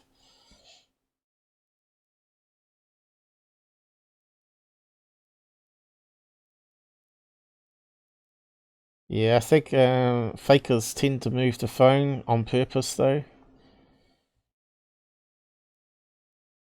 Someone reckons it's a power line. Piece of thread spider again. Not too many people saying it's a kite, though. One so far. Giant kite, maybe, but didn't it seem to be moving at all? Well, only really slightly it was. CGI. A bird. Amazing. Anyway, I think that's it. I think we've come to the end. Hey, we've got someone new on the side. I suppose I shouldn't keep talking early in the morning because people are probably sleeping. It is getting a bit late, and I'll probably be told off tomorrow. The walls here are paper thin.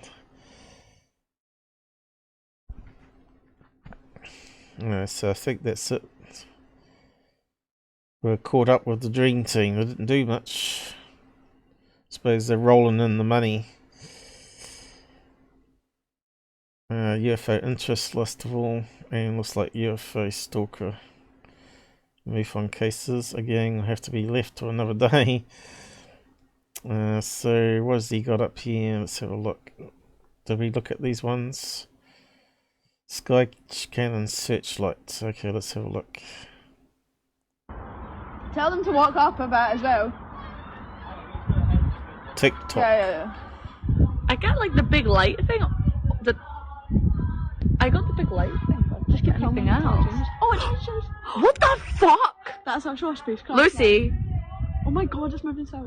What is that? I don't know. Spaceship? Why does always young kids have to swear all the time? Why the fuck is it moving? That wee gull in the way. You can literally hear it. My parents wouldn't put up with it in my time. What the fuck? Let's just mute it and just have a look at it. So he reckons it's a sky cannon. What's a sky cannon? Is it a sky cannon? Sky cannon searchlight. Is it though? I thought I saw it changed. Oh, it turned off.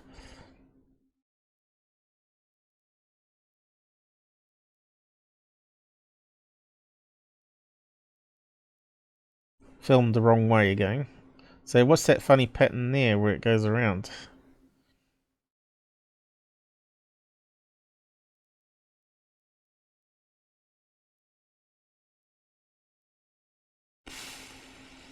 So where's the proof that it's a skylight? Yeah, he's got no proof. Where's whereabouts is the location and all that sort of stuff? Where's all that? Where's all that gone?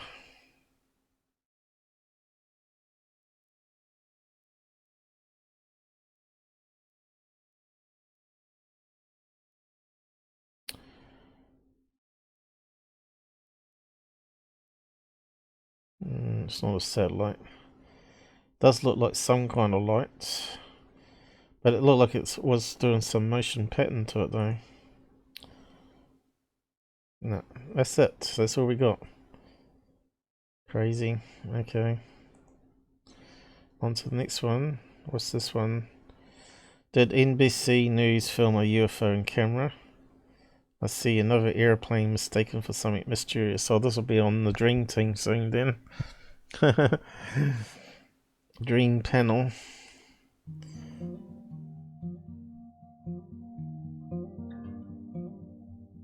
Indians. He's a wee bit slow on the hoops, isn't he? Here it comes. Plane. It looks like a small plane, doesn't it? White plane. Well, where's it gone to? Into the cloud layer. Oh, there it is. Out of focus. Well, it's definitely not a bug. I'm not sure if they repeated it there or not. It looks like they have assumed in the game. So where is it now? There it is. UFO! Yeah, it kind of looks like a small white jet.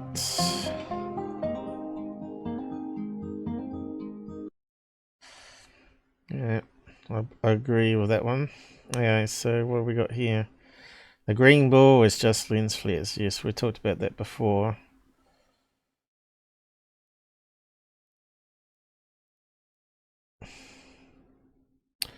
Don't aim at the sun.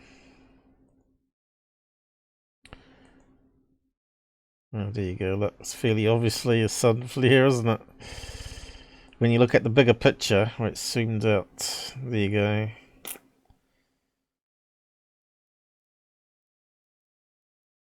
When you look at it like that, you'd think, oh, it's a UFO, or moon, or on planet X, right? It's misleading. Okay, so that's where we got to. So that's it. It's all up to date. We've got next the jet video. What was other things that we need to look at before we wrap up?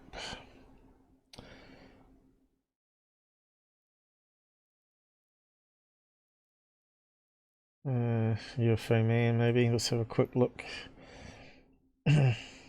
Since we're not going to do MUFON cases. So what's he up to? Little documentaries, is it? TR6 of V-shape air footage. Is it actually official footage or what? Most of it says header.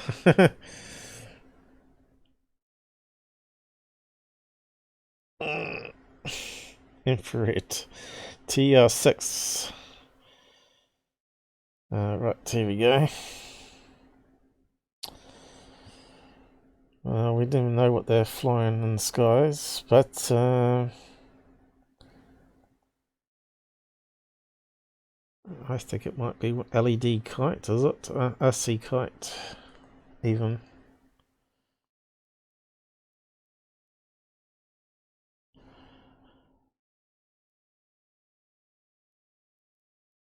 It's hard to know.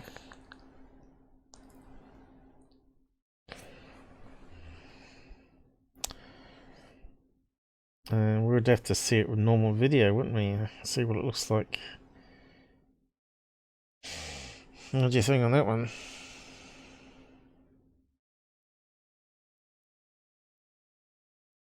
Yeah. Do what? Did I miss something? Soap in the mouth. Yeah, I know people that used to get that.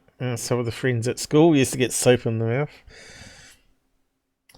Well, it's definitely not a flock of birds, I don't think. The formation's too tight there. I don't know if it's the right angle for what he's saying, the TR3. It looks more like it could be a kite. It's sort of angled up there. It is the lead kite. And they don't have to be on a cable, they can be on an RC control. Yeah.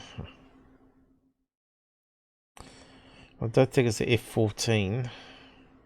But it's not that. It's not the right angle. If you overlaid that thing with that, it wouldn't be right. He never does anything that useful, that guy. What else we got?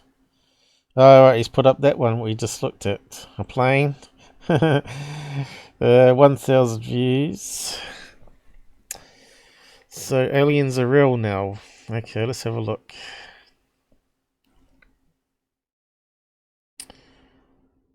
Oh, there he is, UFO man.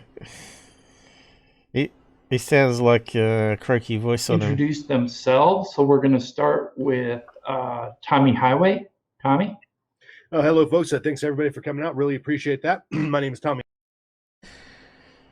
Who cares? You're associating yourself with this fraud here. So these must be frauds as well, whoever they are. Paranormal Underwood. What's him? He looks different. He's got a bit of a shaved beard, doesn't he?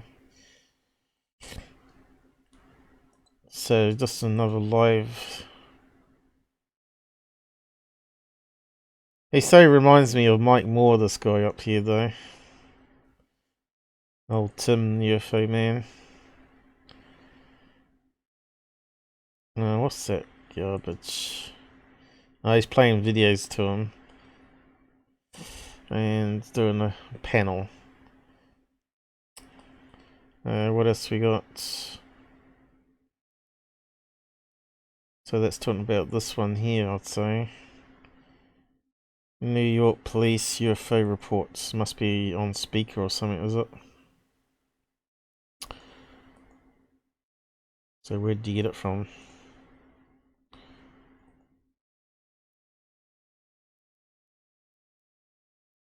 Black and silver UFO reported. At the Bronxville Parkway at Morris Park Avenue by the Bronx Zoo. There's a caller saying there's a low flying object that look like a UFO near the Bronxville Parkway and near the Bronx Zoo. Aviation base copy. What? And what? Aviation base central. That's a low flying airplane. They say some type of look like a UFO near the Bronxville Parkway. It's round. Its shape is round. So where did they get that from? So you might have a legit thing here. For the first time. Courtesy of alien agendas. So where did he get it from? They're always promoting each other, aren't they? Won't they just promote the original source?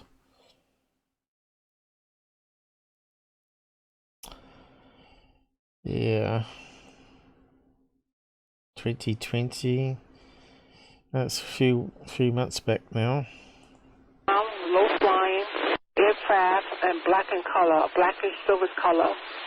So to me, when I hear that, it sounds like one of those large advertising balloons are going silver, black, you know. Probably mistaken identity again. It's not as good as having a video, is it? Have the police go there and catch it on video. What else we got? Pentagon UFO response, who cares? I think we've sort of debunked all those ones. What's that one there? I suppose I'll wrap up after this.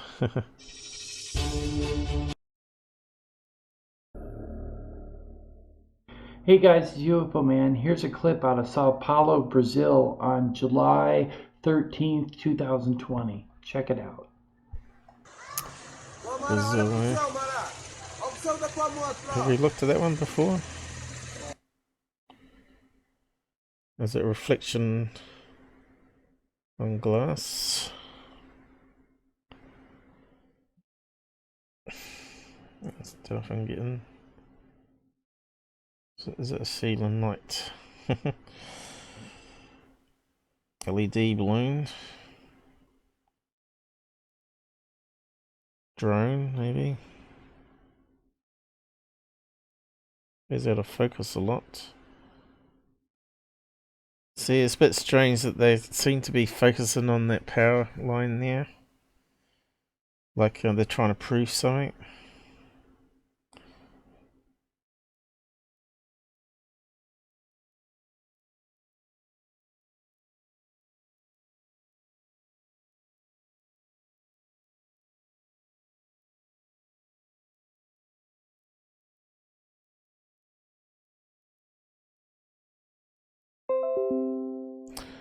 That kind of looks like seems to have a pattern to it there, doesn't it? Almost looks like one of those LED balloons, you know, with a pattern. Kind of looks like a face, you know. Almost looks like a puppy or something like that, doesn't it? Dog face. It's interesting, but I don't think it's a UFO. Let's see, illuminated puppy head. Lead. Puppy head. Let's see what comes up. There we go. But we want one that's sort of like transparent, like that one there. What's that say? Labrador puppy. Ah, it's a 3D light thing. Okay.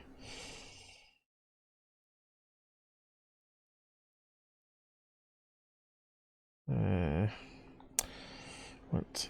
Helium, probably.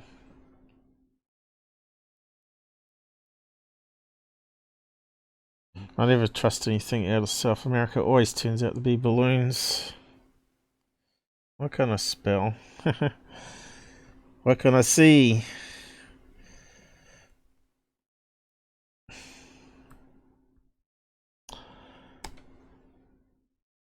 Okay.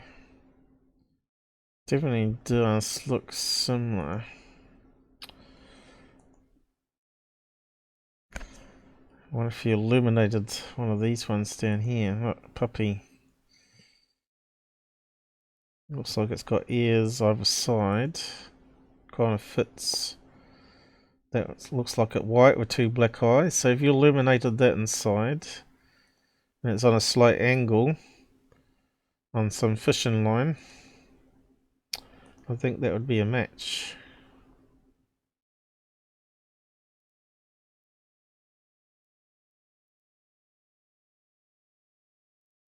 Yep. Not going to waste much time on that one. Illuminated balloon of some kind. Anyway, we'll wrap up there, guys. And that means we got a going UFO Stalker Saturday. As long as we don't get more dream team garbage to debunk. Hopefully you found it good tonight. Shame that 3D thing didn't work though. I'll just catch up on here before I go. Yeah, you reckon it's balloon too. Good night all. Thanks for joining. We didn't get too many on, did we? And chipping in. Our views are gone right down on Google again. I think we're doing about 50 views a day. Out of all my videos, I only get 50 views. Pretty bad, eh? Don't bother, his stuff is 100% bullshit. It is. Well, 99.9%. Too bad a lot more parents don't do it. That was about the soap, was it?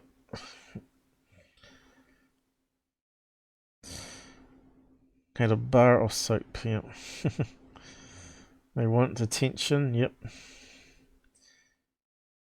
So who disagreed with me tonight? Renee? Shelly's just sent me an email before too. I haven't even looked at it. Okay, thanks. If you're not a member of our Discord group and you want to share video footage and or your UFO story, come and join our group. Susan will look after you. And I'll just pop up the end credits and say goodnight. We've got another 4 hours almost, didn't we? Is it working? It is. Can't hear anything. Why is it not? No,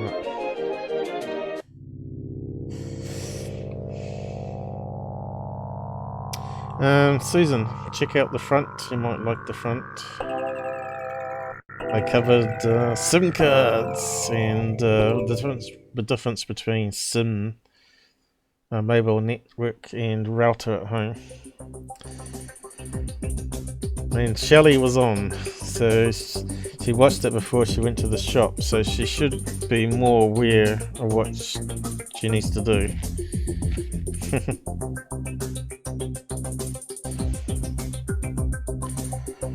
It wasn't all UFOs. I started off with a half an hour technical subject, learning subject.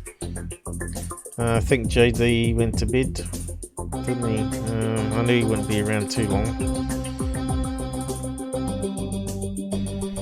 Normally I start it earlier so he can join in at 9 o'clock.